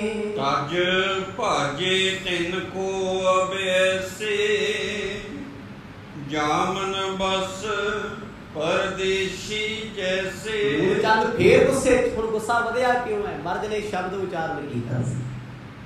ਸੁਭਾਵਿਕ ਗੱਲ ਹੈ, ਸੱਪ ਨੂੰ ਦੁੱਧ ਪਿਆਈਏ, ਦੁੱਧ ਦਾ ਦੁੱਧ ਨਹੀਂ ਬਣਦਾ, ਅੰਮ੍ਰਿਤ ਨਹੀਂ ਬਣਦਾ, ਉਹਦੇ ਵਿਸ਼ ਬਣਾਉਣਗੇ। ਅਣਜਾਣ ਵਿਅਕਤੀ ਨੂੰ ਗਿਆਨ ਸੁਣਾਓਗੇ, ਆਪਣੇ ਖਿਲਾਫ ਕਰ ਲਓਗੇ, ਵਿਰੋਧਤਾ ਕਰਾਓਗੇ ਆਪਣੀ, ਤੁਹਾਨੂੰ ਮਾੜਾ ਚੰਗਾ ਆਖੇਗਾ। ਪਰ ਗੁਰੂ ਸਾਹਿਬ ਨੇ ਅੰਮ੍ਰਿਤ ਬਚਨ ਸੁਣਾਇਆ, ਉਹਨਾਂ ਨੂੰ ਨਹੀਂ ਭਜਿਆ, ਕਿਉਂਕਿ ਉਹਨਾਂ ਦੀ ਅਵਸਥਾ ਤੋਂ ਉੱਪਰ ਦੀ ਗੱਲ ਸੀ। ਉਹ ਦੁਨਿਆਵੀ ਗੱਲਾਂ ਕਰਦੇ ਆ ਤੇ ਉਹ ਭੜਕ ਕੇ ਮਰਦ ਨੂੰ ਪੈ ਗਏ। ਕਹਿੰਦੇ ਸਾਨੂੰ ਗਿਆਨ ਦੀਆਂ ਗੱਲਾਂ ਸੁਣਾਉਂਦਾ ਹੈ, ਕਿੰਨਾ ਕੁ ਗਿਆਨ ਹੈ? ਜੇ ਤੇਰੇ ਕੋਲ ਗਿਆਨ ਹੁੰਦਾ ਆਹ ਕੰਮ ਕਰਦਾ? ਤੂੰ ਤੁਰਿਆ ਫਿਰਦਾ ਦੁਨੀਆ ਦੇ ਵਿੱਚ, ਤੇਰੀ ਪੰਛੀਆਂ ਵਾਲੀ ਹਾਲਤ ਹੈ, ਮੁਸਾਫਰਾਂ ਵਾਲੀ ਜ਼ਿੰਦਗੀ ਹੈ ਤੇਰੀ। ਝੂਲਾ ਚੁੱਕਿਆ ਕਬਰਸਤਾਨ, ਝੂਲਾ ਚੁੱਕਿਆ ਵੇਈ ਨਦੀ ਤੇ, ਕਦੇ ਘਰ ਆ ਜਾਣਾ, ਕਦੇ ਨਿਕਲ ਜਾਣਾ। ਇਹਨਾਂ ਬੱਚਿਆਂ ਨੂੰ ਕਮਾ ਕੇ ਕੌਣ ਖਵਾਊਗਾ? ਪਰਦੇਸੀਆਂ ਵਰਗੀ ਜ਼ਿੰਦਗੀ ਬਣਾ ਕੇ ਕਬੀਲਦਾਰੀਆਂ ਚੱਲਦੀਆਂ ਨਹੀਂ। ਸੁਤ ਕੋ ਮੋਹ ਨਾ ਮਨ ਮੇਂ ਆਵੇ, ਜੋ ਜਗ ਮੇਂ ਨਿਜ ਬੰਸ ਬਧਾਵੇ। ਫੇਰ ਚੰਦੋ ਰਾਣੀ ਰੋ ਕੇ ਆਖਣ ਲੱਗੀ, ਤੈਨੂੰ ਤੇ ਆਪਣੇ ਬੱਚਿਆਂ ਦਾ ਮੋਹ ਨਹੀਂ, ਸਾਡਾ ਕਿੱਥੋਂ ਹੋਣਾ, ਸਾਡਾ ਕਿੱਥੋਂ ਬਣੇਗਾ? ਤੈਨੂੰ ਬਾਬਾ ਸ੍ਰੀ ਚੰਦ, ਬਾਬਾ ਲਖਮੀ ਦਾਸ ਦਾ ਪ੍ਰੇਮ ਨਹੀਂ ਜਾਗਿਆ। ਉਹ ਤੂੰ ਤੈਨੂੰ ਤੈਨੂੰ ਕਰਕੇ ਬੋਲਦੇ ਆ। ਕਦੇ ਆਪਣੇ ਆਪ ਤੇ ਵਰਤ ਕੇ ਵੇਖਿਓ, ਕਿੱਡਾ ਵੀ ਮਹਾਨ ਵਿਅਕਤੀ ਤੁਹਾਡੇ ਸਾਹਮਣੇ ਹੋਵੇ, ਜਿੱਦਣ ਤੁਹਾਨੂੰ ਗੁੱਸਾ ਆ ਗਿਆ, ਤੁਸੀਂ ਕੀ ਕਹਿ ਕੇ ਨਹੀਂ ਲੜੋਗੇ? ਤੂੰ ਤੇ ਆ ਫਿਰ ਤੇ ਹੈ ਉਮਰ ਛੋਟੀ। ਮੈਂ ਬਾਰ-ਬਾਰ ਬੇਨਤੀ ਕਰਦਾ, ਕਿਉਂਕਿ ਨਾ ਜਿਹੜਾ ਆਮ ਬੰਦਾ ਹੁੰਦਾ ਸੰਸਾਰੀ, ਉਹਦੀ ਸੱਪ ਵਾਲੀ ਵਰਤੀ ਹੋ ਜਾਂਦੀ, ਉਹਨੂੰ ਦੁੱਧ ਵੀ ਪਿਲਾ ਦਿਓ ਉਹਦੇ ਲਈ ਜ਼ਹਿਰ ਬਣ ਜਾਂਦਾ ਹੈ। ਜਦੋਂ ਗੁਰੂ ਨਾਨਕ ਸਾਹਿਬ ਦੀ ਕਥਾ ਤੁਸੀਂ ਸੁਣੀ ਹੋਣੀ, ਤੁਹਾਨੂੰ ਕੀ ਪਤਾ ਹੋਇਆ ਕੀ ਕੁਛ? ਇਹ ਤੇ ਕੁਛ ਵੀ ਨਹੀਂ। ਆਉਣ ਵਾਲੇ ਸਮੇਂ 'ਚ ਵੇਖਿਓ ਕੀ ਹੋਊਗਾ, ਕੀ ਨਹੀਂ ਕਿਸੇ ਨੇ ਬੋਲਿਆ। ਕਿੰਨਾ ਨਰਾਦਰ ਲੋਕਾਂ ਤੇ ਪੱਥਰ ਮਾਰੇ ਗੁਰੂ ਸਾਹਿਬ ਨੂੰ। ਅਸੀਂ ਤੇ ਤੂੰ ਸ਼ਬਦ ਪਿੱਛੇ ਲੜਦੇ ਫਿਰਦੇ ਆ, ਸਤਿਨਾਮ ਤੂੰ ਸ਼ਬਦ ਪਿੱਛੇ ਪੱਥਰ ਮਾਰੇ ਗੁਰੂ ਨਾਨਕ ਸਾਹਿਬ ਨੂੰ ਲੋਕਾਂ ਨੇ ਵੀ ਸਾਡੇ ਵਿਹੜੇ ਆ ਕਿਉਂ ਗਿਆ। ਕਿਸੇ ਨੇ ਕੈਦ ਕਰਕੇ ਚੱਕੀ ਪੀਸਣ ਲਾਤਾ, ਕਿਸੇ ਨੇ ਕੈਦ ਕਰਕੇ ਜੇਲ੍ਹ 'ਚ ਬੰਦ ਕਰਤਾ। ਦੁਨੀਆ ਨੂੰ ਸਮਝ ਨਹੀਂ ਸੀ। ਅਣਜਾਣ ਬੰਦਾ ਹਮੇਸ਼ਾ ਹੀਰਿਆਂ ਨੂੰ ਪੱਥਰ ਸਮਝਦਾ ਹੁੰਦਾ ਹੈ, ਤੇ ਮੂਲ ਚੰਦ ਸਤਿਗੁਰਾਂ ਨੂੰ ਐਸੇ ਹੀ ਸਮਝਦੇ ਆ। ਉਹਨਾਂ ਇੱਕ ਦਿਨ ਵੀ ਨਹੀਂ ਸੋਚਿਆ ਫਕੀਰ ਨੇ, ਸਾਧੂ ਨੇ, ਸੰਤ ਨੇ, ਰੱਬ ਦੇ ਪਿਆਰੇ ਨੇ। ਬਸ ਇੰਨਾ ਹੀ ਲੱਗਦਾ ਸੀ ਇਹ ਕਲਿਆਣ ਚੰਦ ਦਾ ਪੁੱਤਰ ਹੈ, ਖੱਤਰੀ ਦਾ। ਪਿਤਾ ਕਹਿੰਦਾ ਸੀ ਮੈਂ ਪਟਵਾਰੀ ਆ ਤੇ ਮੇਰਾ ਪੁੱਤ ਪੜ੍ਹਿਆ ਲਿਖਿਆ ਜੀ, ਚੰਗੇ ਕੰਮ ਕਰੂਗਾ। ਉਹ ਤੇ ਉਸ ਐਂਗਲ ਤੋਂ ਵੇਖਦੇ ਆ ਜੀ, ਗੁੱਸਾ ਤਾਂ ਆਉਂਦਾ ਉਹਨਾਂ ਨੂੰ। ਜੇ ਕਹੀਏ ਨਾ ਤੇ ਮੂਲ ਚੰਦ ਨਾ ਸਤਿਗੁਰਾਂ ਦੀ ਸੱਸ ਮਾਂ, ਇਹਨਾਂ 'ਚ ਕੋਈ ਗੱਲ ਨਹੀਂ ਹੈ। ਦੋਨੇ ਧਿਰਾਂ ਠੀਕ ਨੇ। ਬਸ ਇਹ ਕਹਿ ਲਓ ਵੀ ਸਮੇਂ ਕਰਕੇ ਸਮਝੇ ਕਿਤੇ ਨੂੰ ਨਹੀਂ ਆਖੋ ਸਤਿਨਾਮ। ਸਹੁਰਾ ਪਰਿਵਾਰ ਸਤਿਗੁਰਾਂ ਦੀ ਮਹਿਮਾ ਤੋਂ ਅਣਜਾਣ ਹੈ। ਇਸੇ ਕਰਕੇ ਕਹਿਣ ਲੱਗ ਪਏ ਵੀ ਤੇਰਾ ਕੁਛ ਨਹੀਂ ਬਣ ਸਕਦਾ। ਤੂੰ ਤੇ ਮੁਸਾਫਰਾਂ ਦੇ ਵਾਂਗ ਘਰੇ ਆਉਣਾ। ਅੱਜ 7 ਮਹੀਨੇ ਬਾਅਦ ਘਰ ਆ ਕੇ ਰਹਿ ਗਏ ਆ, ਦੱਸ ਤੂੰ ਕੀ ਸਵਾਰੇਗਾ? ਦੋਹਰ ਉਤਰਨ ਕੇ ਹਿਤ ਨਰ ਸਬੈ, ਘਰ ਹੈ ਅਨਕ ਪਰਿਆਸ, ਤਿਨ ਕੋ ਅਬੈ ਅਨਾਥ ਕਰ, ਸਾਧ ਬਣਾ ਦੁਖ ਜਾਸ। ਨਾਨਕ ਜੀ ਤੁਸੀਂ ਕਿਉਂ ਨਹੀਂ ਸਮਝਦੇ? ਪੁੱਤਰਾਂ ਤੋਂ ਵੰਸ਼ ਚੱਲਦੀ ਹੈ, ਤੂੰ ਤੇ ਆਪਣੇ ਬੱਚਿਆਂ ਨੂੰ ਸ਼ਬਦ ਵਰਤੇ, ਕਹਿੰਦੇ ਅਨਾਥ ਛੱਡਿਆ ਹੋਇਆ। ਅਨਾਥ ਕਿਉਂ ਕਹਿੰਦੇ? ਜਿਹਦਾ ਪਿਓ ਨਹੀਂ ਹੁੰਦਾ, ਮਾਲਕ ਨਹੀਂ ਹੁੰਦਾ, ਜਿਹਦਾ ਬਾਪੂ ਨਹੀਂ ਹੁੰਦਾ। ਕਹਿੰਦੇ ਤੂੰ ਆਪਣੇ ਬੱਚਿਆਂ ਨੂੰ ਅਨਾਥ ਬਣਾਇਆ। ਬਾਬਾ ਸ੍ਰੀ ਚੰਦ ਲਖਮੀ ਚੰਦ ਨੂੰ ਭੱਜਿਆ ਫਿਰਦਾ ਜੰਗਲਾਂ ਦੇ ਵਿੱਚ। ਇਹਨਾਂ ਦੀ ਪਰਵਰਿਸ਼ ਕੌਣ ਕਰੂ? ਇਹਨਾਂ ਨੂੰ ਪਾਲੂ ਕੌਣ? ਰੋਟੀ ਕੌਣ ਖਵਾਊਗਾ? ਤੇਰਾ ਤੇ ਹੋਣਾ ਨਾ ਹੋਣਾ ਪਰਿਵਾਰ ਲਈ ਇੱਕ ਬਰਾਬਰ ਆਖੋ ਸਤਿਨਾਮ। ਸੱਸ ਮਾਂ ਨੇ ਅਨਾਥ ਸ਼ਬਦ ਵਰਤਿਆ। ਅਨਾਥ ਲੈ ਕਹਿ ਕੇ ਵੇਖੋ ਕਿਸੇ ਨੂੰ ਅਨਾਥ, ਅਗਲਾ ਮੂੰਹ ਦੂਜੇ ਪਾਸੇ ਨਾ ਦੇ। ਤੇਰਾ ਹੋਣਾ ਨਾ ਹੋਣਾ ਸਾਡੇ ਲਈ ਕੋਈ ਵੱਡੀ ਗੱਲ ਨਹੀਂ। ਤੂੰ ਤੇ ਆਪਣੇ ਬੱਚਿਆਂ ਦਾ ਨਹੀਂ ਬਣਿਆ, ਤੈਨੂੰ ਧੀਆਂ ਪੁੱਤਰਾਂ ਦਾ ਮੋਹ ਨਹੀਂ। ਲੋਕ ਇਹਨਾਂ ਬੱਚਿਆਂ ਵਾਸਤੇ ਕੀ ਨਹੀਂ ਕਰਦੇ, ਦਰ ਭਟਕਦੇ ਫਿਰਦੇ ਜਿਨ੍ਹਾਂ ਕੋਲ ਔਲਾਦ ਨਹੀਂ। ਕਹਿੰਦੇ ਨਾਨਕ ਤੈਨੂੰ ਰੱਬ ਨੇ ਔਲਾਦ ਦਿੱਤੀ, ਤੈਨੂੰ ਇੰਨੇ ਸੋਹਣੇ ਬੱਚੇ ਪਰਮਾਤਮਾ ਨੇ ਦਿੱਤੇ ਆ, ਤੂੰ ਕਦੇ ਇਹਨਾਂ ਬੱਚਿਆਂ ਦੀ ਖੈਰ ਨਹੀਂ ਮਨਾਈ, ਕਦੇ ਹਾਲ ਨਹੀਂ ਪੁੱਛਿਆ। ਤੇ ਸੱਸ ਮਾਂ ਨੂੰ ਤੇ ਗੁੱਸਾ ਹੋਰ ਚੜ ਗਿਆ। ਕਹਿੰਦੇ ਜਿੱਦਣ ਬਾਬਾ ਲక్ష్ਮੀ ਦਾਸ ਦਾ ਜਨਮ ਹੋਇਆ ਉਹ ਕਿੱਥੇ ਸੀ? ਸ਼ਮਸ਼ਾਨਾਂ 'ਚ ਬੈਠਾ ਸੀ। ਆਇਆ ਕਦੇ? ਅੱਜ 7 ਮਹੀਨਿਆਂ ਬਾਅਦ ਆ ਕੇ ਵੀ ਆਪਣਾ ਪੁੱਤ ਗੋਦ ਨਹੀਂ ਚੱਕਿਆ, ਮਿਲਿਆ ਨਹੀਂ ਆ ਕੇ। ਦੱਸ ਅਸੀਂ ਕੀ ਕਰਦਾ ਤੇਰੇ ਰਿਸ਼ਤੇ ਨੂੰ? ਸੱਚੀ ਜੀ ਗੁੱਸਾ ਜਾਇਜ਼ ਹੈ। ਉਹ ਮਾਪੇ ਆ ਜਿਨ੍ਹਾਂ ਦੀ ਧੀ ਦੁਖੀ ਹੋਏ ਨਾ ਜੀ, ਉਹ ਮਾਪੇ ਸੱਚੀ ਬੋਲਦੇ ਹੁੰਦੇ ਆ। ਸਤਿਨਾਮ। ਜਿਨ੍ਹਾਂ ਦੀ ਦੁਖੀ ਹੈ ਉਹਨਾਂ ਨੂੰ ਪਤਾ ਹੈ ਉਹ ਕਿੱਦਾਂ ਤੜਫ ਕੇ ਬੋਲਦੇ ਆ। ਗੁਰੂ ਨਾਨਕ ਸਾਹਿਬ ਸੱਚੇ ਪਾਤਸ਼ਾਹ ਦੇ ਬੇਪਰਵਾਹ ਨੇ। ਇਹ ਖੇਡਾਂ ਸੀ ਮਰਦ ਸੱਚੇ ਪਾਤਸ਼ਾਹ ਦੀਆਂ, ਇਹ ਚੋਜ ਨੇ ਉਹਨਾਂ ਦੇ। ਕੋਈ ਦੁਨਿਆਵੀ ਵਿਅਕਤੀ ਥੋੜਾ ਨਹੀਂ। ਆਖਣ ਲੱਗੇ ਤੂੰ ਬੱਚੇ ਅਨਾਥ ਕਰ ਛੱਡੇ, ਤੂੰ ਇਹਨਾਂ ਨੂੰ ਪੁੱਛਦਾ ਨਹੀਂ। ਜੇ ਤੈਥੋਂ ਇਹ ਬੱਚੇ ਨਹੀਂ ਸੰਭਾਲੇ ਜਾਂਦੇ ਸਾਨੂੰ ਕਹਿ ਦੇ, ਅਸੀਂ ਆਪਣੇ ਪਿੰਡ ਲੈ ਜਾਂਦੇ ਆ। ਆਖੋ ਸਤਿਨਾਮ। ਲੈ ਜਾਂਦੇ ਆ ਪਿੰਡ। ਤੇ ਗੁੱਸਾ ਪਤਾ ਕਿਹੜੀ ਗੱਲ ਦਾ ਸੀ ਅਸਲ 'ਚ? ਸੱਸ ਮਾਂ ਚੰਦੋ ਰਾਣੀ ਨੂੰ ਗੁੱਸਾ ਇਹ ਸੀ, ਮੇਰੀ ਧੀ ਕੋਲ ਪਹਿਲਾ ਪੁੱਤਰ ਹੋਇਆ ਸ੍ਰੀ ਚੰਦ, ਉਹ ਵੀ ਇਹਨਾਂ ਨੇ ਆਪਣੀ ਭੈਣ ਨੂੰ ਸੌਂਪ ਦਿੱਤਾ। ਆਇਆ ਯਾਦ ਨਹੀਂ? ਬਾਬਾ ਸ੍ਰੀ ਚੰਦ ਗੁਰੂ ਨਾਨਕ ਸਾਹਿਬ ਸੱਚੇ ਪਾਤਸ਼ਾਹ ਨੇ ਵੱਡੀ ਭੈਣ ਨਾਨਕੀ ਦੀ ਗੋਦ ਪਾ ਕੇ ਕਹਿੰਦਾ ਸੀ, ਭੈਣੇ ਮੇਰੀ ਅੱਜ ਤੋਂ ਤੇਰਾ ਪੁੱਤਰ ਇਹ ਹੈ। ਕਹਿੰਦੇ ਸਾਨੂੰ ਤੇ ਉਦਣ ਹੀ ਤੇਰੀਆਂ ਗੱਲਾਂ ਤੋਂ ਪਤਾ ਲੱਗ ਗਿਆ ਸੀ ਵੀ ਤੂੰ ਪਰਿਵਾਰ ਨਹੀਂ ਚਲਾ ਸਕਦੀ, ਗ੍ਰਸਤੀ ਤੇਰੇ ਤੋਂ ਨਿਭਣੀ ਨਹੀਂ, ਤੂੰ ਇਸ ਪਰਿਵਾਰ ਤੋਂ ਨਿਤ ਭੱਜਦਾ ਏ। ਚੌਪਈ ਦਰਬ ਫਕੀਰਨ ਸਰਬ ਲੁਟਾਇਆ, ਅਬ ਜੋ ਬਾਕੀ ਤਿਨਹਿ ਦਵਾਇਆ। ਕਹਿੰਦੇ ਜਿੰਨਾ ਪੈਸਾ ਸੀ ਸਾਰਾ ਫਕੀਰਾਂ ਨੂੰ ਲੁਟਾਤਾ। ਚੰਦ ਕਹਿਣ ਲੱਗੀ ਤੁਸੀਂ ਵੇਖੋ ਕਿੰਨਾ ਬੋਲ ਰਹੇ ਹੋ, ਹੱਦ ਕੀਤੀ ਪਈ ਹੈ। ਕਹਿੰਦੇ ਸਾਰੀ ਮਾਇਆ ਲੁਟਾ ਕੇ ਮੋਦੀ ਖਾਨਾ ਕਰਾ। ਖੱਟਿਆ ਕੀ ਹੈ? ਇੱਕ ਦਿਨ ਦੀ ਕਮਾਈ ਦੱਸ ਤੂੰ ਖੱਟਿਆ ਕੀ? ਇੰਨਾ ਕੁਝ ਕਮਾ ਕੇ ਵੀ ਕਮਾਇਆ ਕੁਛ ਨਹੀਂ। ਆ ਜਿੰਨੀ ਮਾਇਆ ਬਚੀ ਉਹ ਵੀ ਫਕੀਰਾਂ ਵਾਸਤੇ ਰੱਖਤੀ। ਦੱਸ ਤੇਰੇ ਫਕੀਰ ਕੀ ਲੱਗਦੇ? ਆ ਬੱਚੇ ਤੇਰੇ ਕੁਛ ਨਹੀਂ ਲੱਗਦੇ? ਆਪਣੇ ਧੀਆਂ ਪੁੱਤਾਂ ਲਈ ਕੀ ਕੀਤਾ? ਤੈਨੂੰ ਸਾਧਾਂ ਨੇ ਕੀ ਦੇ ਦੇਣਾ ਏ? ਆਹੇ ਸਾਤ ਸੇ ਖਾਟ ਸੋ ਬਾਕੀ, ਦੇਹੋ ਭਰਜ ਸ਼ੁੱਧ ਲਿਹੋ ਤਾਕੀ। ਮੂਲ ਚੰਦ ਝਟਕ ਕੇ ਆਖਣ ਲੱਗੇ, ਕਹਿੰਦੇ ਜਿਹੜਾ 760 ਨਵਾਬ ਕੋਲ ਪਿਆ ਨਾ, ਜਿਹਦੇ ਅੱਧ ਵੰਡਾਰੇ ਦਾ ਰੌਲਾ ਪਿਆ ਹੋਇਆ ਵੀ 380 ਬੱਚਿਆਂ ਨੂੰ 380 ਫਕੀਰਾਂ ਨੂੰ, ਕਹਿੰਦੇ ਸਾਨੂੰ ਨਹੀਂ ਪਤਾ। 760 ਲੈ ਕੇ ਆ, ਆਪਣੀ ਪਤਨੀ ਨੂੰ ਦੇ, ਪਰਿਵਾਰ ਵਿੱਚ ਰਹਿ। ਕਿਤੇ ਨਹੀਂ ਜਾਣਾ।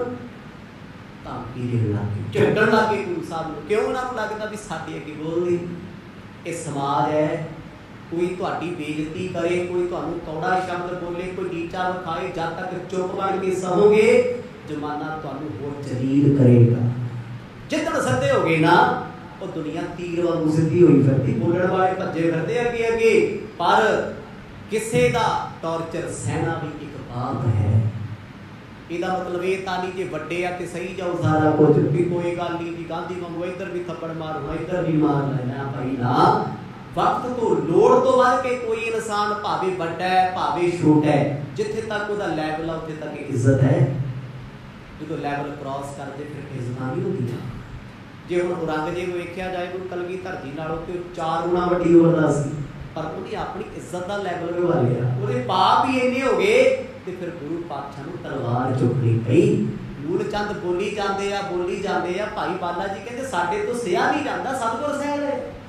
ਫਿਰ ਇੱਕ ਤੇ ਦਿਨ ਐਸਾ ਆਊਗਾ ਜਿੱਦਣ ਫਿਰ ਸਤਿਗੁਰ ਵੀ ਜਵਾਬ ਦੇਣਗੇ। ਗੁਰੂ ਪਾਤਸ਼ਾਹ ਵੀ ਫਿਰ ਇੱਕ ਦਿਨ ਬੋਲਣਗੇ, ਅਜੇ ਤੱਕ ਲਿਹਾਜ਼ ਕਰਦੇ ਨੇ। ਮੂਲਾ ਕਹਿ ਦੇ ਮੈਂ ਜਾਣਤ, ਪੂਰਵ ਕਰਮਨ ਤੇ ਅਨੁਮਾਨਤ। ਮੂਲ ਚੰਦ ਕਹਿੰਦੇ ਮੈਨੂੰ ਪਤਾ ਲੱਗ ਗਿਆ ਤੂੰ ਚੀਜ਼ ਕੀ ਹੈ। ਮੈਂ ਤੇਰੇ ਇਹਨਾਂ ਕੰਮਾਂ ਤੋਂ ਅਨੁਮਾਨ ਲਾ ਲਿਆ ਵੀ ਜਿਹੋ ਜਿਹਾ ਕੁਝ ਤੂੰ ਹੁਣ ਕੀਤਾ ਹੈ ਉਹੋ ਜਿਹਾ ਹੀ ਅੱਗੇ ਕਰੇਗਾ। ਉਹ ਆਪਣੇ ਆਪ ਨੂੰ ਪਟਵਾਰੀ ਸਮਝਦੇ ਆ। ਇਹ ਜਿਹੜੇ ਅਹੁਦੇ ਹੁੰਦੇ ਆ ਨਾ, ਇਹ ਘਰ ਤੋਂ ਬਾਹਰ ਖੜੇ ਚਾਹੀਦੇ ਆ। ਅੱਜ ਲੋਕਾਂ ਦੇ ਘਰਾਂ 'ਚ ਲੜਾਈਆਂ ਇਹਨਾਂ ਚੀਜ਼ਾਂ ਦੀਆਂ।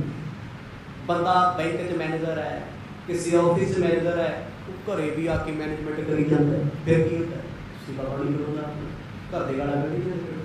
ਕੋਈ ਆਰਮੀ 'ਚੋਂ ਆਇਆ ਹੋਊਗਾ ਨਾ, ਉਹ ਘਰੇ ਬੱਚਿਆਂ ਦੀ ਪੀੜੀ ਕਰਾਈ ਫਿਰੀ ਜਾਂਦਾ, ਕਹਿੰਦਾ ਮੈਂ ਇੱਥੇ ਨਾ ਬੇਲਗਾਮੀ ਚੀਜ਼ ਨਹੀਂ ਬਰਦਾਸ਼ਤ ਕਰਦਾ। ਉਹ ਕਹਿੰਦੇ ਯਾਰ ਪੁੱਤਾ ਲਿਆ ਰਹਿਣ ਦੇ ਸਾਹਮਣੇ ਨਾ ਗੱਲ ਕਰਦਾ। ਸਾਡੇ ਤੇ ਦਾਦੇ ਦਾ ਸੁਭਾਅ ਹੀ ਕਿੰਨੀ ਕੀ ਕਿਤਾਬ ਹੈ ਭਾਈ। अपने रुतबिਆਂ ਨੂੰ ਅਹੁਦਿਆਂ ਨੂੰ घर तो बाहर रखो। घर 'ਚ चंगा पिता बनो, चंगी मां बनो, चंगी भैन बनो, चंगी पत्नी बनो, चंगे बच्चे ते चंगी औलाद बनो। वो परिवार है। पर मूल चंद इत्थे भी परिवार बड़े वाली गल है। झिड़क रहे आ जिवें उत्ते धमकियां दिंदे आ, कहते मैं बड़ी बार तेनों वेखिया तेरा अनुमान ला लिया। अनुमान कहदा वो सीधा पंजाबी च कहदा भी तू नहीं सुधर सकदा। आखो सतनाम। रब नूं ये गल्लां सुणनियां पैंदियां जमाने नूं। कहते मैं वेखिया तेनों 3 बार समझा के वेख। पहला श्यामा मैं बताया सुनिया तुसीं सारा। उस तो पहला भी एक बार मूलचंद आया, लड़ लुड़ के बोल के गए आ। जयराम जी बड़ा कुछ बोले, कहते लै तू साडी बेड़ी च बड़े भागे है, तैनूं पता सी इहो जिहा तू रिश्ता क्यों कराया। 2 बार हो गया। तीजी बार नवाब कोल आके बोल गई। नवाब कोल कहते वो कमरा झल्ला जो सियाने पंडित नाल गए सी, उत्थे कोई गल ना बनी। फिर नवाब कोल आके चंगी कहते खूब उन्हां भंडी कीती है। 3 बार हो गया। चौथी बार आए आ। हुण जिहड़ा व्यक्ति चौथी बार लड़न आया है, इज्जत मान फिर इहो जी करदा हुंदा। खुदा दा नाम आही कुछ बोलना। पर गुरु नानक साहब आज वाल जयराम जी गल्लां करदे आ, मन ही मन कि सच्चे पातशाह इन्ना कुछ तुहानूं बोलदे क्यों नहीं। आखो इन्हां नूं भी भाई ਇਹੋ ਜਿਹੇ शब्दां ਦਾ प्रयोग ना करो जो घर परिवार के रिश्तिਆਂ ਨੂੰ खराब कर दे। पर माफ करियो, ਉਹਨਾਂ ਨੂੰ लगदा साडी धी सुलखणी इस घर ਵਿੱਚ सुखी नहीं है। कली धी दुखी नहीं, छोटे छोटे बच्चे ਜਿਹੜੇ अपने पिता ਦੀ कदे गोद 'ਚ नहीं बैठे ते प्यो ने कदे बिठाया ही नहीं, बुलाया ही नहीं कदे। बाबा श्री चंद ते पुत्र लक्ष्मी दास इन्ना नरमोहा है, मोही कोई नहीं। कहते जे तैनूं अपने बच्चियां दा मोह नहीं ते साडा कित्थों होना है। बिना मोह तो ये परिवार चलूगा किवें। ये होवे एक दिवस फकीर पीतस बिद किया बेख शरीर। अपनी पत्नी नूं मूलचंद आखण लगे आपस च गल्लां करके, कहते जिहड़ा इहो जे काम करदा है कल ही नहीं कद कमाया। जे मैनूं पता हुंदा भी बंदा फकीर है, ये साध है, ये घर परिवार विच रह नहीं सकदा, घरे टेके बह नहीं सकदा, कहदा मेरी किस्मत माड़ी, मैं क्यों इत्थे नाता जोड़दा। आखो सतनाम। फिर जयराम नूं शुरू हो गया बोलना। अगे पुराने बुजुर्ग बोलदे सी, हुण तक जाके छेड़गी देखो बड़ा भी किहड़े बैंड ते चलदा ऑल इंडिया रेडियो स्टेशन, छेड़ो ते सही। फिर ते कन्ना चुगलां दे के निकलना पैंदा भी दा बाकी धानियां च बोली जा। अज भी बुजुर्ग नहीं हटदे बोल। फिर उत्ते है दुखी वड्डे आ उमर दे विच, कहंदे मैनूं जे पता हुंदा भी तू इहो जे काम करने सी, तू कमा नहीं जिंदगी च सकदा, मैं इस घर नाल दूर दूर लगदा भी कोई वास्ता रखदा ना। सुन हिंज राम नानकी बैना उन्हें श्री नानक सब गुण ऐना। ते जदों कहंदे लोड़ तो वध के बोले ना मूलचंद, लोड़ तो वध के। फिर जयराम अगे आए, जो उन्होंने भी बोलने लगे, आखन लगे मास्टर जी हाथ जोड़े नाम दे शब्द बोलो। तो जयराम नूं कह गए, कहते हुण तेरी कसर बाकी सी। आखो सतनाम। तू ते चुप ही गए। फिर आखिरकार भैन नानकी सतगुरां दी अगे आई, तो गुरु साहब नहीं बोले। आखन लगे मास्टर जी हाथ जोड़ के बेनती कर दी आ शब्द ना बोलो, मेरा वीर गुनाह दी खान है, मेरा वीर परमात्मा है। गुस्से च बोले, कहते जे तेरे वीर च गुण ने, इहदे च इह गुण दी भी अपने घरे बैठे की रखिया साधां दे कोले। भैन नानकी जी कहते तुसीं इदां ना माड़ा कहो जिवें तुसीं सोचदे हो कि ओहो जी नहीं, इन्हां नूं समझ के वेखो। उत्तर तिन को दे न को करे मस्ट वड जाने सो। ते फिर भैन नानकी ने गल सीधी कह दित्ती, तुसीं बार-बार इन्हां नूं माड़े शब्द बोलदे हो भी तू बोलदा नहीं, जे तू चंगा हुंदा ते बोलदा, जे तू सच्चा हुंदा ते बोलदा। आखन लगे मास्टर जी मेरा वीर सिर्फ इस करके नहीं बोलदा, वो तां चुप बैठा है, तुहानूं वड्डे पिता समान जान के तुहाडा सत्कार करदा। आखो सतनाम। भैन नानकी दी अखां भरियां होईयां सी उस वेले। मास्टर जी ना बोलो, इन्नी शराफत का नजायज फायदा ना चको। तुसीं घर आके सानू बोलिया सी नहीं बोले, तुसीं माड़े चंगे अल्फाज आके खान कोल जाके असीं नहीं बोले।